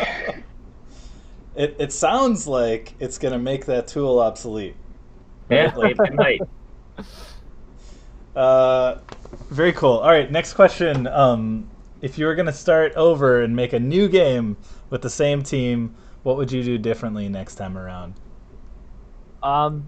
Yeah, it was interesting watching the stream earlier with Fate of Factions and listening to them talk about the idea that they started small and grew bigger. I think that's something we could have done a lot better. We really did try to push all of fall semester for 4 levels, only to get to the spring semester and realized we were way over scope. I'm still very proud with what we came up with, and in the future, I would love to continue with this team to make those 4 levels. But I would really say focusing on the idea that less is more, that we can still make a really awesome game that is far less than what sort of our heart's desire is, and still make something that's really cool and something we can be very, very proud of. Yeah, I would have to agree with that. Scope was definitely an issue for us. We had many occasions where we had to downsize and cut features out that we wanted, and I think planning and preparing for that early on would have been more beneficial for us. Absolutely. I agree with that. A big thing for me is just first semester, we were in kind of the concept phase and the ideation phase for a bit too long. At least for me, like, I didn't get really into the environment modeling workflow until second semester, and it was that definitely limited the amount of assets that I was able to make. Trying to start faster. Yeah, makes sense. I agree.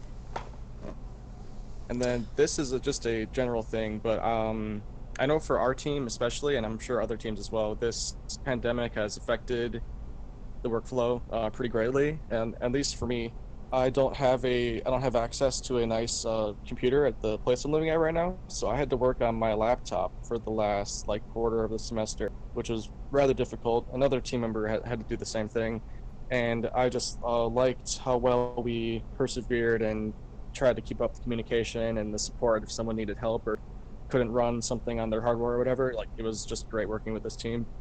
I would definitely do it again. Nice.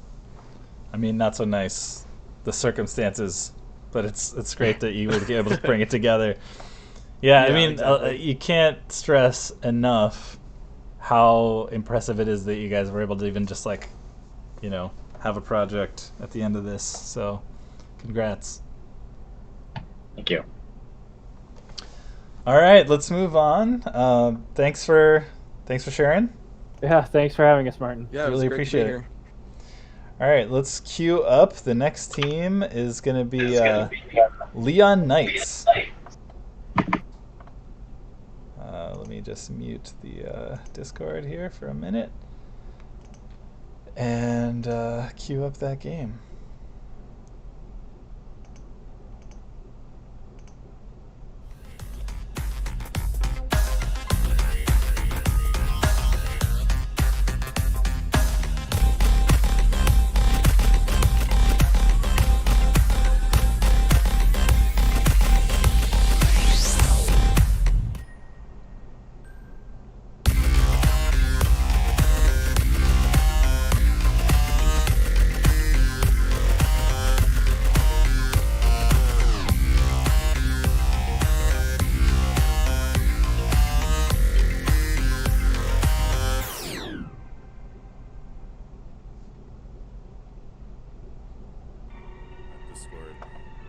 I'm technically at the top because I'm streaming, but I'm Elliot Waters.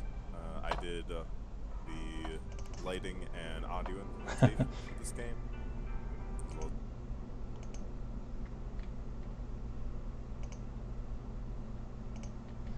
hello. Do we have folks here that worked on Leon Knights? Yep. Awesome. It sounds like your video actually has some like a narrative over it. Yeah, we recorded a little bit of commentary including all the team members. So yeah, very cool. It was a little odd to hear it myself, but yeah. Sorry, we're not playing that. Nah, that's absolutely fine. All right. I don't know. Actually, I didn't ask, or I haven't asked, but do you know, is this video like going to just be available online? Is this like playlist going to stay up? That's the question, I guess. I believe it will be.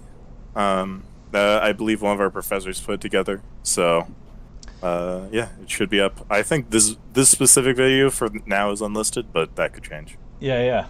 Cool. I mean, it'd be neat just to have as a resource to like, paste into the chat or something like, oh, hey, you can go watch all these videos later if you want, or, scroll to your particular favorite part or listen to this commentary, for instance. Do you guys want to introduce yourselves? Yeah. I guess I'll go first. I'm Elliot Waters. I was the audio and lighting director for this game. I was on the programming side of things. And I am Noah Uso. I was the project lead and was primarily focused on the art and animation side of the game. Very cool. Do you want to talk a little bit about what are we looking at? What kind of game is this, and what drew you guys to this particular concept? I shouldn't say you guys, your team. So this is our game, Leon Knights. You play as a young wizard named Leon, and you're fighting waves of the skeletal undead. Using your melee attacks, you gain mana, and then you are able to cast these really powerful spells throughout. So, when you down enemies with spells, that gets you health back, so it's a nice little gameplay loop right there. Yeah, everything kind of feeds back into itself. It really rewards you for using everything that's at your disposal. I mean, what drew me to the game was I had originally pitched it, so I guess that's a little unfair. But what others told me the reason that they enjoyed the pitch was that it just had a really strong theme, and I think that was really something that our pitch team came together and just made a really good presentation right off the bat. So. Yeah, absolutely. I was actually working on a different pitch at the time. That one was for a potential game called Pop and Lock, which was going to be a rhythm-based fighting game where you use DDR pads. And it did not end up getting picked, but the professor noticed that the two games did have a lot of similarities in style, so we took some ideas from that pitch and added them to this game. So we did some stuff with adaptive music and lighting and other stuff like that. Do you want to talk a little bit? I mean, we haven't heard really much about the process that you guys went through. So it sounds like there was a pitch. Yeah. So at the beginning of the year, we have a bit of time where we come up with pitches, first class, and then we'll vote on them. The ones that get the most people interested in working on them, they'll split into smaller groups to work on a pitch that could include anything from coming up with concept art to coming up with some sort of gameplay prototype.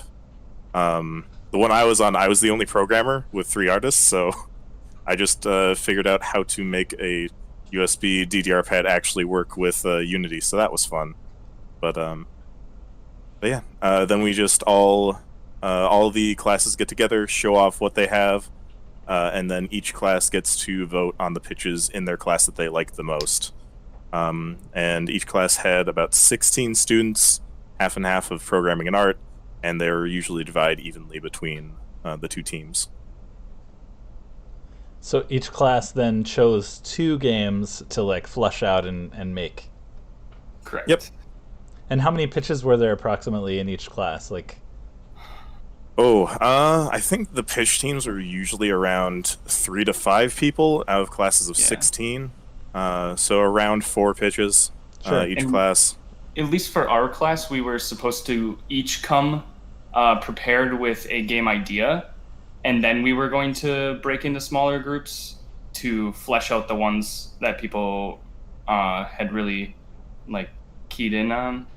And then eventually, after you have so many pitches, you can only make so many games. So then we had to, unfortunately, let some fantastic game ideas go, such as Pop and Lock. Yeah. Some sacrifices must be made. Unfortunately, so. It's always the way. Okay. Do you want to? I have a really quick question. What are the green, like, screens that you walk through? So those are doors, essentially. So you have to clear out all the enemies in an area before it lets you progress. Got it. So once you clear out the area, door turns green, walk right through. Cool. What aspects of this game are you most proud to have worked on? I think for me personally, the thing I'm most proud of for this game was our scope. Our first semester working on the game, we had 3 levels planned and a boss fight, and we came back from our winter break second semester, and we just knew that if we wanted to keep up the quality, we were going to have to cut back. So we changed it to be a single level with a mini boss and then a second level with the final boss of the game. And as soon as we made that decision, everything went super smoothly. There was very little crunch time, and I think we made a pretty quality experience. Yeah.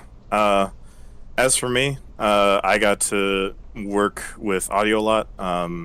And so during first semester, we teamed up with some students from the Berklee College of Music over in Boston. That was Brandon Wade and Joshua Goodman. And they stuck with us both semesters. They got us literally everything we asked for. They either made it themselves, as in like the music, that was all them, or if they could find it easily for like sound effects, they would just give us that. And they were real helpful, real instrumental in getting this all done. As for something that I personally worked on, I did a lot of stuff with music synchronization. So all these flashing lights, can't hear it right now, but they are synchronized to the beat of the music. A few other small details like that I wouldn't expect people to really notice, but I think really helps with the feel of the game.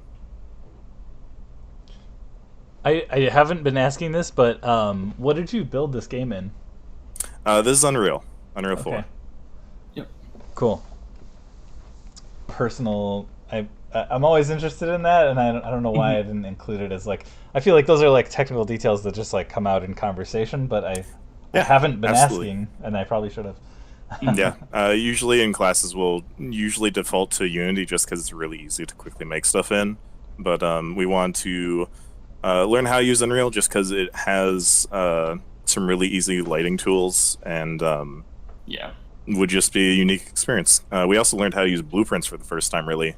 So that was a beast unto itself.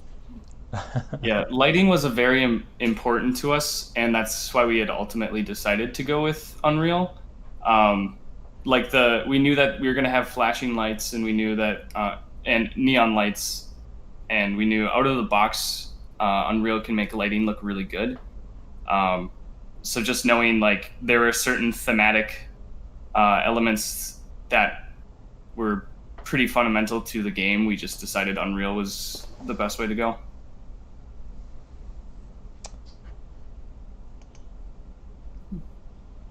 All right, if you were going to start over and make a totally different game with the same team, what would you do differently this time?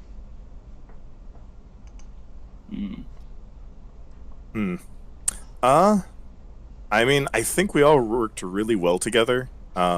There weren't really any like personality conflicts or anything like that. We all communicated pretty well.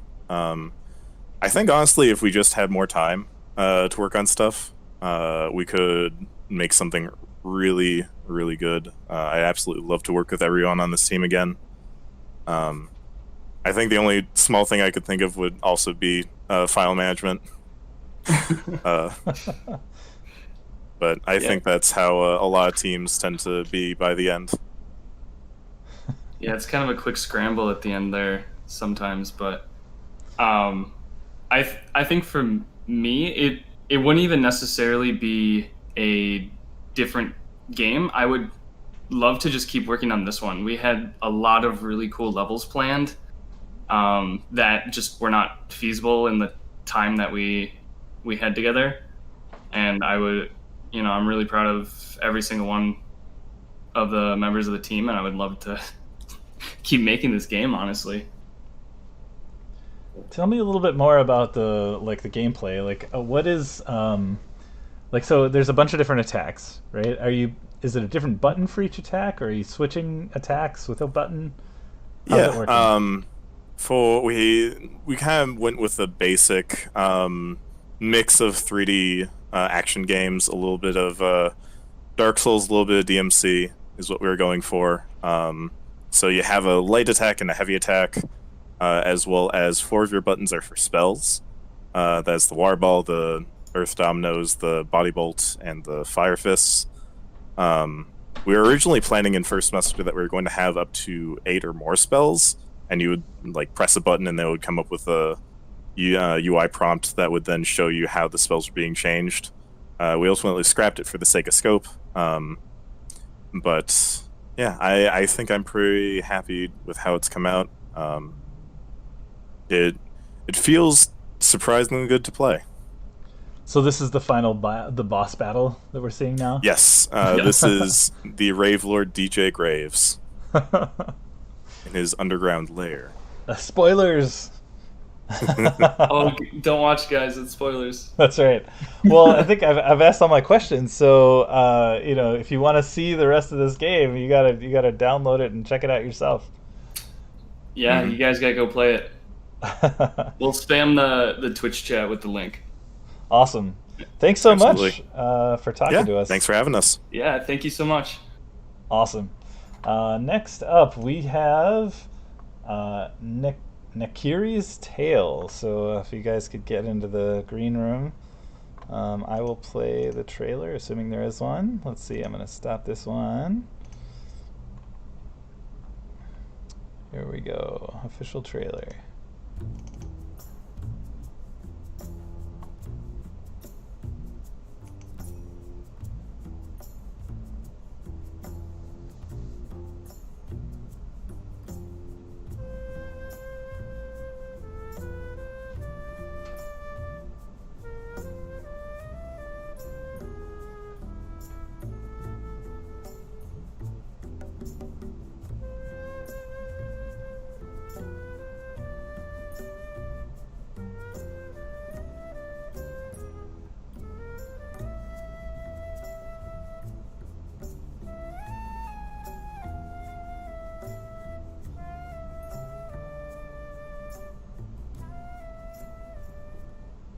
The old texts say that when you pass on, your soul is judged and weighed against a white lotus. A soul that is heavier than the lotus will cause the scale to drop. Those who are unworthy are cursed and forbidden to move on. Stripped of their identity and trapped in their own purgatory, these souls become known as the damned.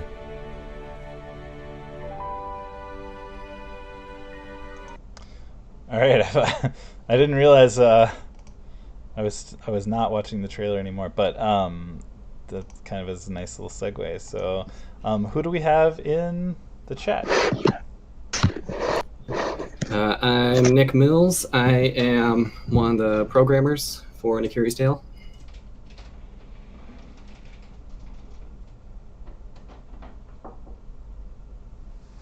Looks like we also have Troy.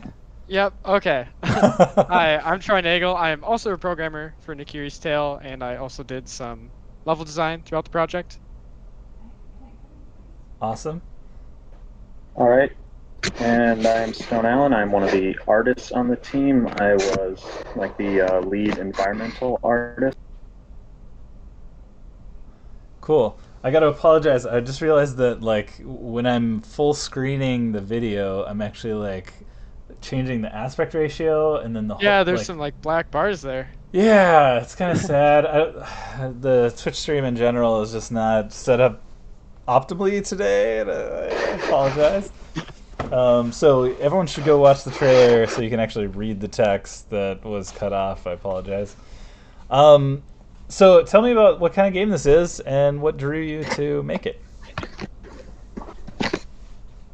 Let's see. I suppose we should start off with how we even came to the idea in the first place.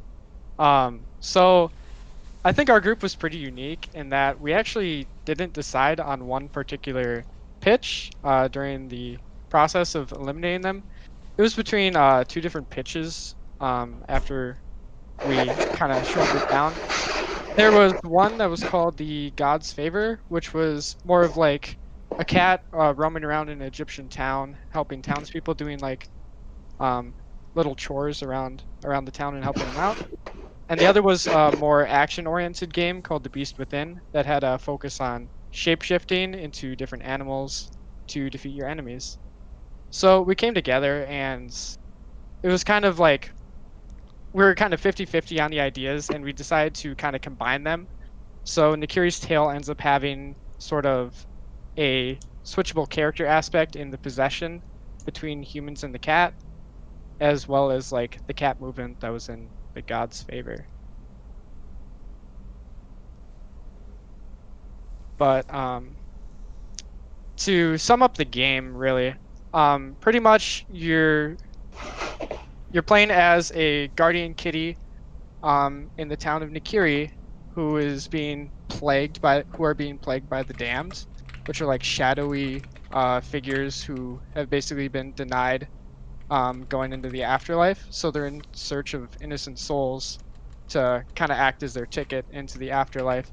And it's pretty much your job as the kitty to help the townspeople basically get rid of the damned. So it's kind of like a mixed like gameplay experience between playing as this human character and playing as the cat, who have like different actions. And you solve puzzles related to stealth.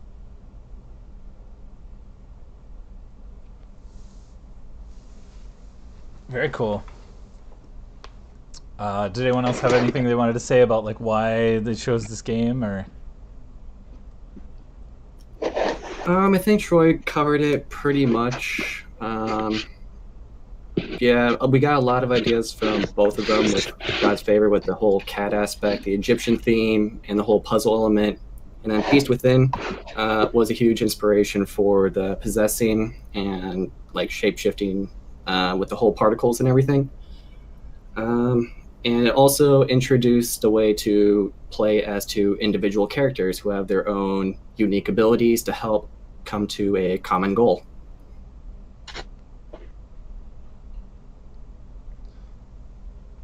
Cool. I think this might be the first game that really has like puzzles in it that we've seen. Do you want to talk about the puzzles at all? Like, was there like a process for designing?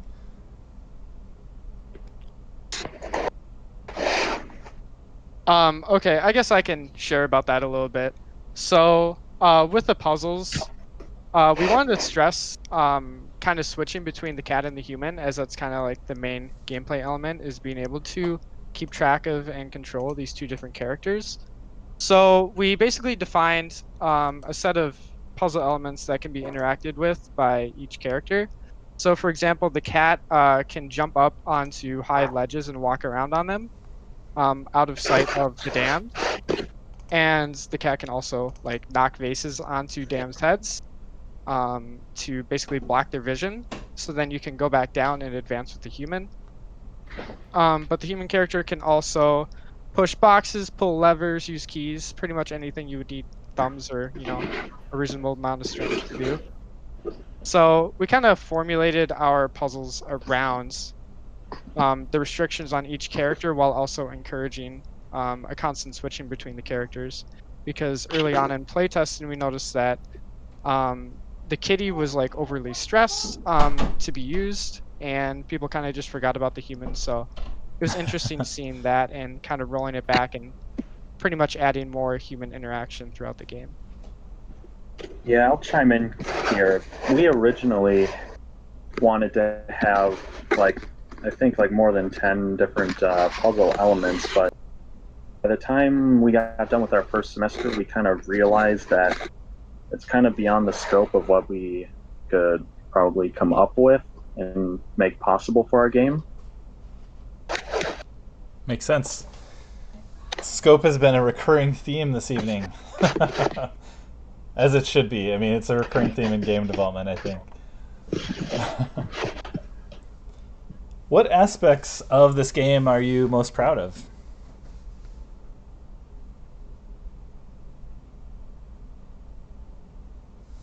Anyone? I would say as a whole, most, if not all of our original ideas ended up implemented in our final game. At the beginning, we said we wanted to have 3 levels, and we had 3 levels. We're also proud of the level of detail and polish that we have. We have 4 full character animations. Blueprints for the puzzles were essentially drag and drop with assignments. Me personally, I worked on the particle effects, and I'm very happy with how they turned out, despite there being very little to no documentation in the Unreal form. So hopefully with Unreal 5, there's going to be a lot more documentation with that. And finally, we have a complete story spanning those 3 levels. Nice. Yeah, we had spent. Sorry, go ahead. Okay. Yeah, we had spent a lot of time trying to come up with our story and narrative for the game. Like, we spent a really long time coming up with it, and it wasn't until I want to say midway or a third of the way through our second semester here that we all came together and sat down and we're like, okay, what is our story? Like, how are we going to actually tell it and make it cohesive and like have a good ending for the game? Right. I would go along with that, saying that we were able to actually get a lot of content in the final build, which I'm personally proud of the whole team for, because everyone kind of pulled through with that, and we're actually able to get a solid narrative down through both like in-game like text boxes and all that, as well as cinematics, which was a lot of these tools a lot of the team has never touched before, and we learned them and we're able to apply what we learned really well. Congrats for that. If you were going to start over and make a new game with the same team, what would you do differently next time around? For starters, we would definitely need to ensure that everyone's on the exact same page throughout the entire process. There was a point during the mid of the semester where we weren't entirely on the same page with features and story. Some people thought it was over multiple nights, while some people thought it was one night. We weren't sure of certain characters, even though they were already implemented in the game. They just kind of showed up, so there was some lack of communication there. So that's a major point, at least, that I think we did learn, and if we were to do it again, I think that would not be as big of an issue. Which way did you fall? Is it one night or multiple nights? It is over the course of one night. In fact, I believe I was the only one who was confused about that fact. So it's kind of on me. But yeah, kind of going off of your question too, I would say that keeping a consistent pace throughout the project would probably be better. I think that we ended up having like a generally like broad scope, and there were a lot of kind of late nights making sure that we met that. So definitely keeping like a consistent pace and understanding where we're at throughout the entire year definitely would go a long way with that, and easing the stress toward those big deadlines. Sure. Well, congrats. This will be another game we can download on Friday. Yeah, for sure. And I can also throw in a link to our itch page in the Twitch chat. Please Perfect. do.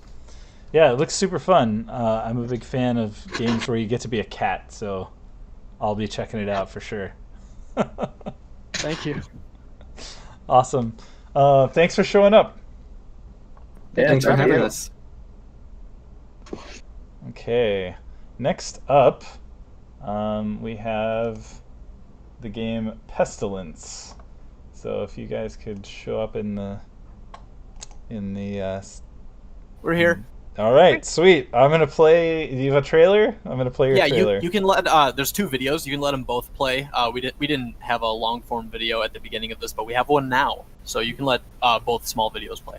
Awesome, sweet. I will be right back after one of those plays.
All right.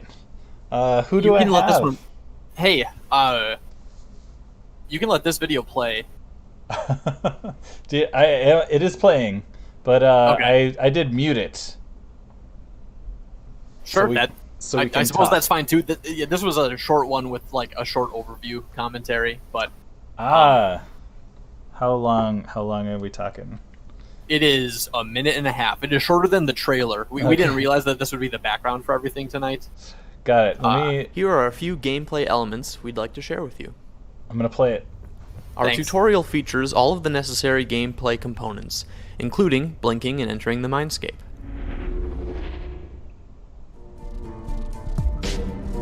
Gameplay in Pestilence has 2 phases. In the real-world phase, you must avoid enemies by blinking away from them, and sometimes through groups of them. Chain blinks to charge your time slow ability for tough spots. Upon locating the victim, enter their mindscape, a corrupt vision of the world around them upon getting infected. Here, you are on the offensive as you try to destroy all the manifestations of the disease before the mindscape collapses. That same blink ability used to dodge the enemies earlier is now an attack.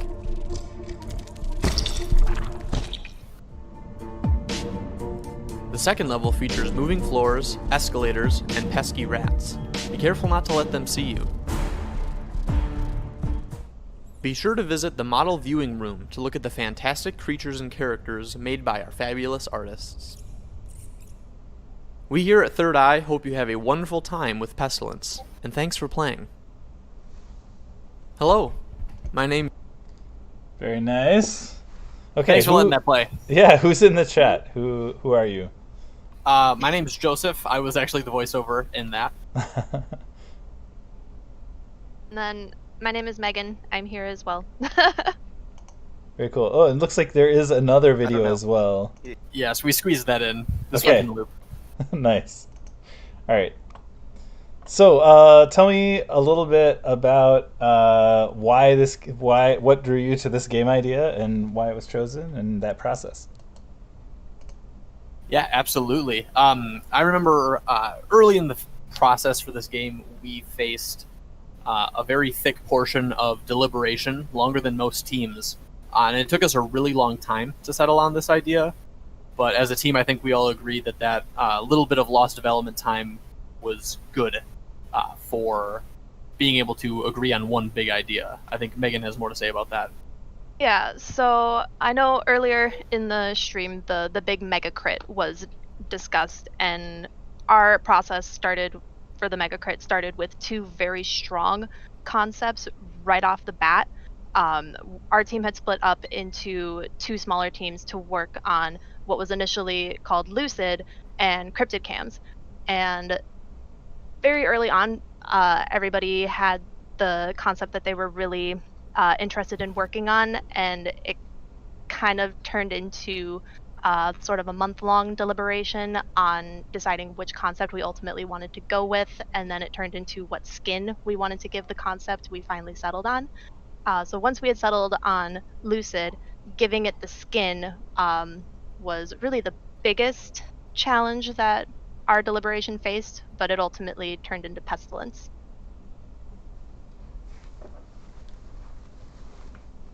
So just briefly, like, what was Lucid versus what was the other one? Cryptid Cam? Yeah, okay.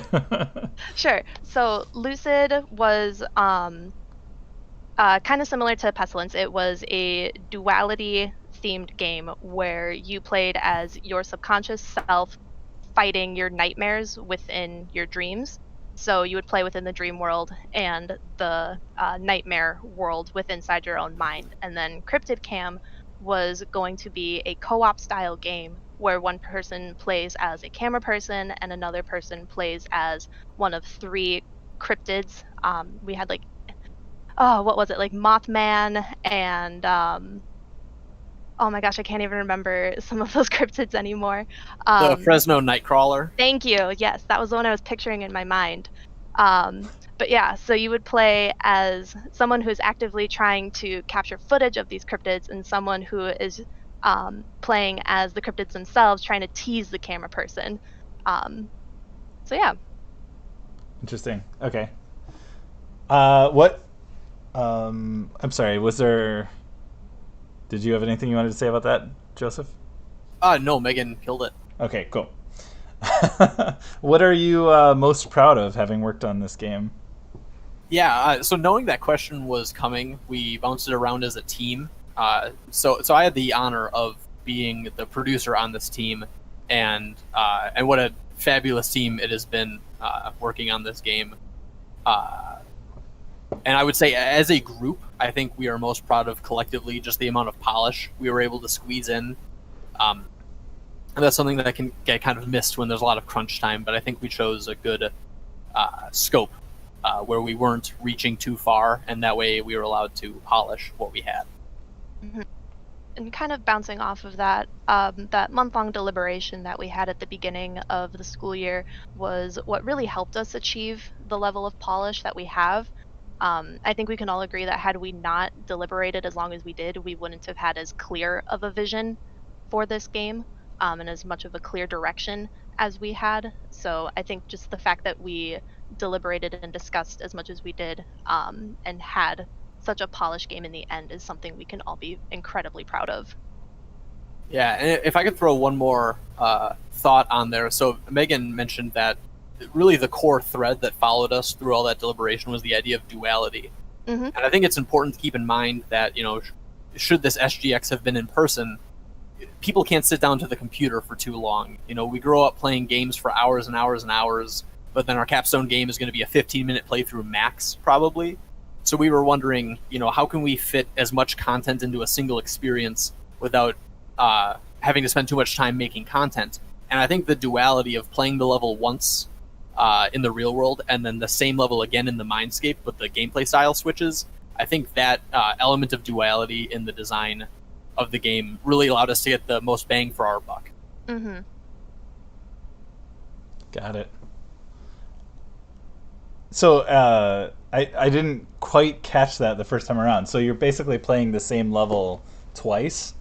Is it is the level different the second time you play through, or is it like just the mechanics are different? So I would say like the physical level doesn't change. It's the same layout. The reason being that the victim's mindscape is comprised of all that they can remember, and since their mind rotted, all they can remember is the general area they were in. That's the lore behind it. But the mechanics do a complete 180. You go from being on the defensive to being on the offensive. It does look like maybe it changes a little bit too. Like, I'm like looking at this video. like, oh, for sure. and- So visually there are changes, but it's not like the meshes change. Like The it's still the geometry's same the same? area to Okay. explore. Got it. Yep. Very cool. All right, next question. If you were gonna start over and make a totally different game with the same team, what would you do differently next time around? You can take it, Megan. Oh, you want me to say it? Okay. So, like Joe had mentioned, we kind of rehearsed these questions beforehand, but when we got to this question, our first thought was we wouldn't make a different game. If anything, we would just make it better and stronger. We're really proud of all the work that we put into it, and if we had to start over and make a new game, I do think it would be the same game. If anything, our time management might be better, our efficiency might be a bit better, but I do think we'd ultimately make the same game. That feels like a cop-out. Well, I suppose it sort of is a cop-out. Let's put it slightly differently. Like, what is the worst thing that happened in the production of this game? Oh, man. Well, for the longest time as producer, I thought we wasted time on those early deliberations because for a while it seemed like we were behind other teams. But knowing what we know now, that wasn't a waste, I would probably say that the hardest part with the development was the cutting of any sort of boss level. Would you agree, Megan? Yeah, initially we had set out to have 4 levels, so tutorial, level 1, level 2, and then the boss level. And then once we had to transition to remote work, we ultimately decided to cut the boss level for the sake of completing a viable scope and still having a polished product. And some of us were kind of sad about that because our lead programmer had some really cool ideas for the boss level, and unfortunately we couldn't complete that. Sure. I noticed you have like a model viewer as well. Yeah, we do. Yeah, that's a favorite anecdote among the team. It wasn't even an artist's idea to include the model room. It started as an offhanded comment from someone in the same animation lab, and then a programmer went ahead and did it because we realized as a team that like the nuances that went into the spider, like there was a lot of intricacies and intimacy to the actual modeling process, but a lot of it ends up being pretty far from you because the camera is fixed. So we just came together and thought, the clefts on the brain of the thorax of the spider is hard to see from far away. So for those people that like to oogle the 3D models in a way they can't in game, the model room is just a nice, comfy place to do that. That's great. Very cool. Thanks so much for sharing, and congratulations. Absolutely. Thanks so much. Yeah, thank you for having us. You're welcome. All right. So everybody can play this on Friday. Absolutely. Very cool. All right. Next up, we have Shepherd's Sky, and I think this is actually the last game. It feels like, how did all this time pass? So I will queue up that trailer, and let's watch that. Called Tim King.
All right.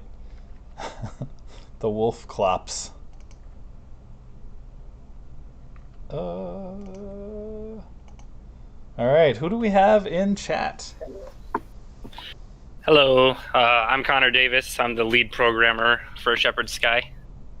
I'm Chloe Mayer. I'm just a general artist. Well, I have to say right off the bat, this is the first that I've seen anything for this game, and like the art aesthetic is super cute looking. I can't. Yeah, that's definitely what we were going for.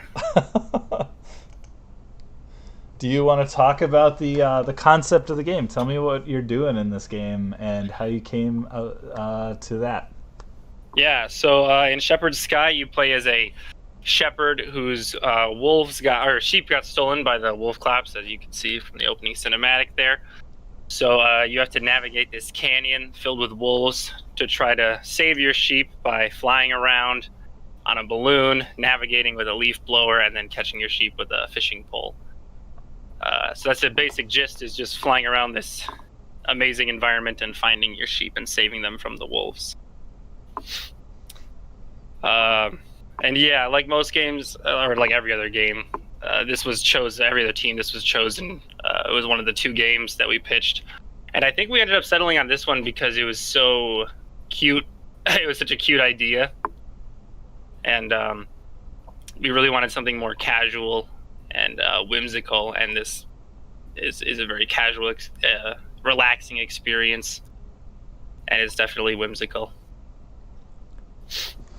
What are the tools that the shepherd has? Like, it's like a fishing pole and a vacuum cleaner?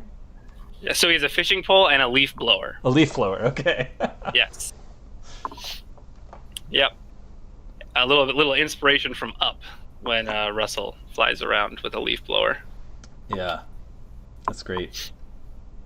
Okay, so I guess I also have to ask, like, where did the wolf clops come from? Like, was that somebody's idea? Like, where? Yeah. So when this game was first pitched, one of our artists, Christopher, he just drew up this cyclops wolf creature, and we all loved it. So we decided that it had to be in the game. So it was just an artist messing around, and then it ended up becoming a very integral part of our story. Nice. What are you guys most proud of in this game? Go ahead, Chloe. I would say one of the most things that I'm proud of for like the art side is how well the team worked together, and like each of the artists got to do something that was one of their strengths, but also had to like venture into an area that they were unfamiliar with, but we all pulled together and did really cohesive work. That was really something I was proud of. Yeah, I was actually going to say that too. Specifically on the art team, they did a really, really great job creating a cohesive style. I think everything looks like it fits in the world, and even though it was 5 different artists working together. What was the makeup of your team? Like 5 artists? Did you have? Was it 8 people on your team, or is it a different number for this team? Oh, we had 10. We 5 programmers and 5 artists. Wow. Okay. Yeah. It's a big team. Yeah, for sure.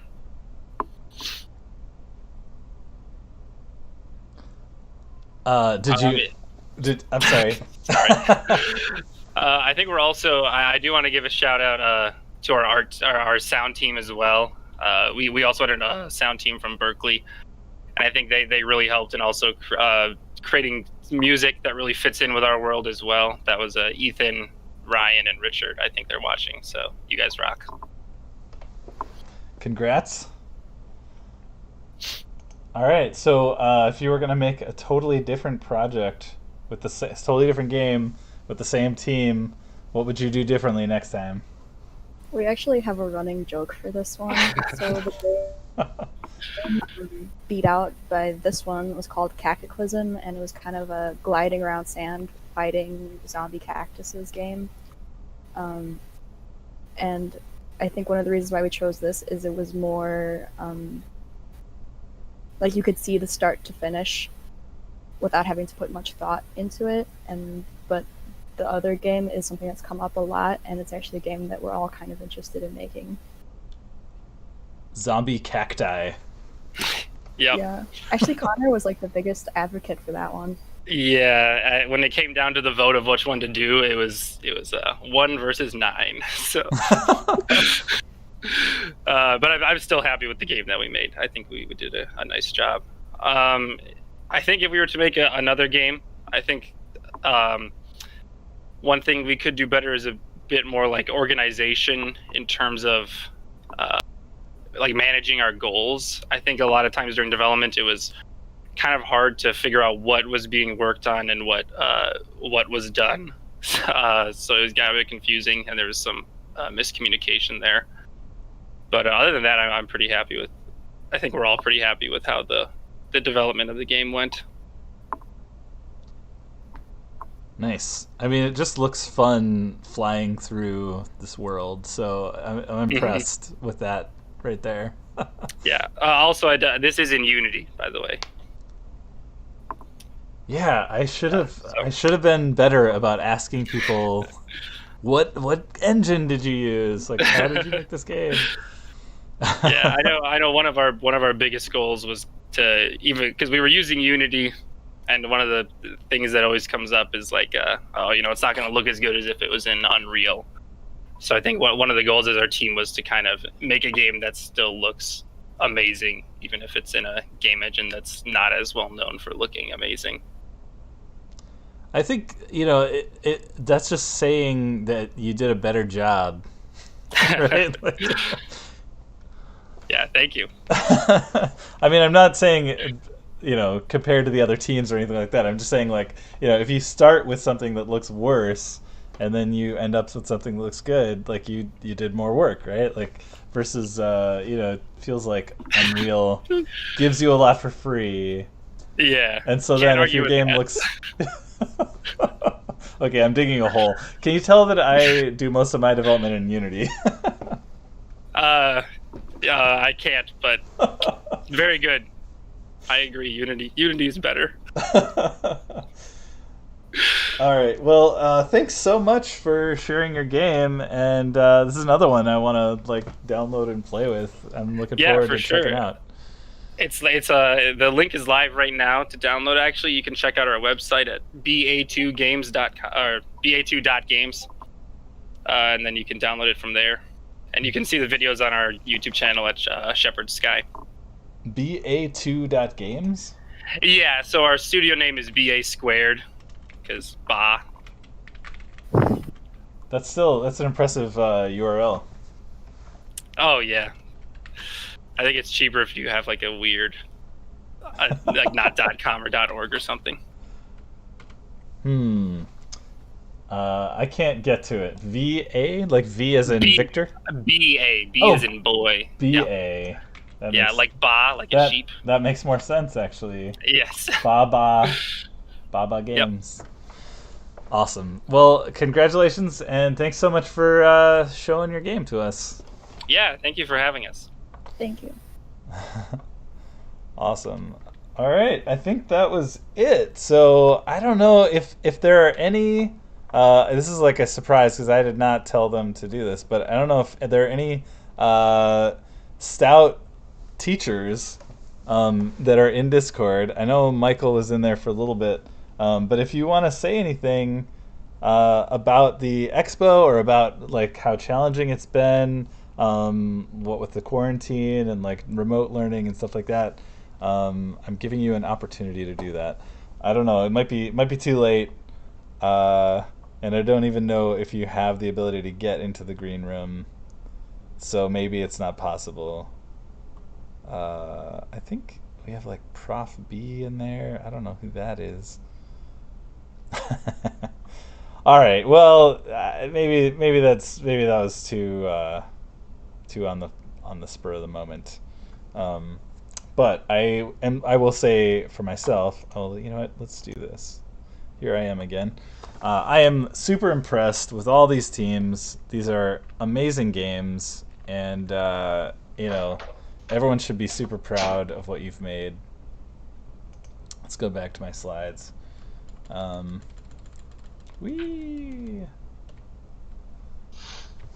So we are basically at the end of our stream for the day, and the next thing we're gonna do, and I don't know, I've kind of debated. I don't know if this should be on stream or not. Is we are planning to play some games. Oh yeah, it's super dark here now. You can see me by the light of my monitor. I was thinking that we'd play some games over Steam multiplayer, like Steam streaming, and specifically I wanted to play Elementals. But I also think I need to take like at least a 15-minute break here. So, and maybe we don't need to do it on stream anyway. Like, who cares? Like, let's just hang out and play games. So the two places that I'm gonna look for people does need to be on stream. Is that's what you're saying? Oh yeah. My screen is gonna eat me. I don't really know what that means. Like, just because it's so bright, or this because it's a horror situation. I'm not really sure what that means. I'm gonna be in the Discord for sure, but the other place I'm gonna be is in the IGDA TC group on Steam. And so this is kind of a thing that like has existed for many, many years, and with no like action or any like reason for existing. But it does exist, and there's some people hanging out in there right now, and I am one of them. And that is because of that, we'll be able to coordinate the multiplayer stuff. I mean, it's not only that. I mean, like, I think I'm not actually sure if I need to be friends with someone to invite them to play a game with me or not. But we will do that, and I'm just gonna go ahead and stop the stream, and if people are clamoring for it, I will bring it back when we start playing. At the earliest will be like 9:20. Post the link for Steam. That's a great, there's definitely a link, and I posted it in Slack earlier. I'm going to find it right now. Here is an invite link that I will post in Discord. And then I will also post Oh shoot.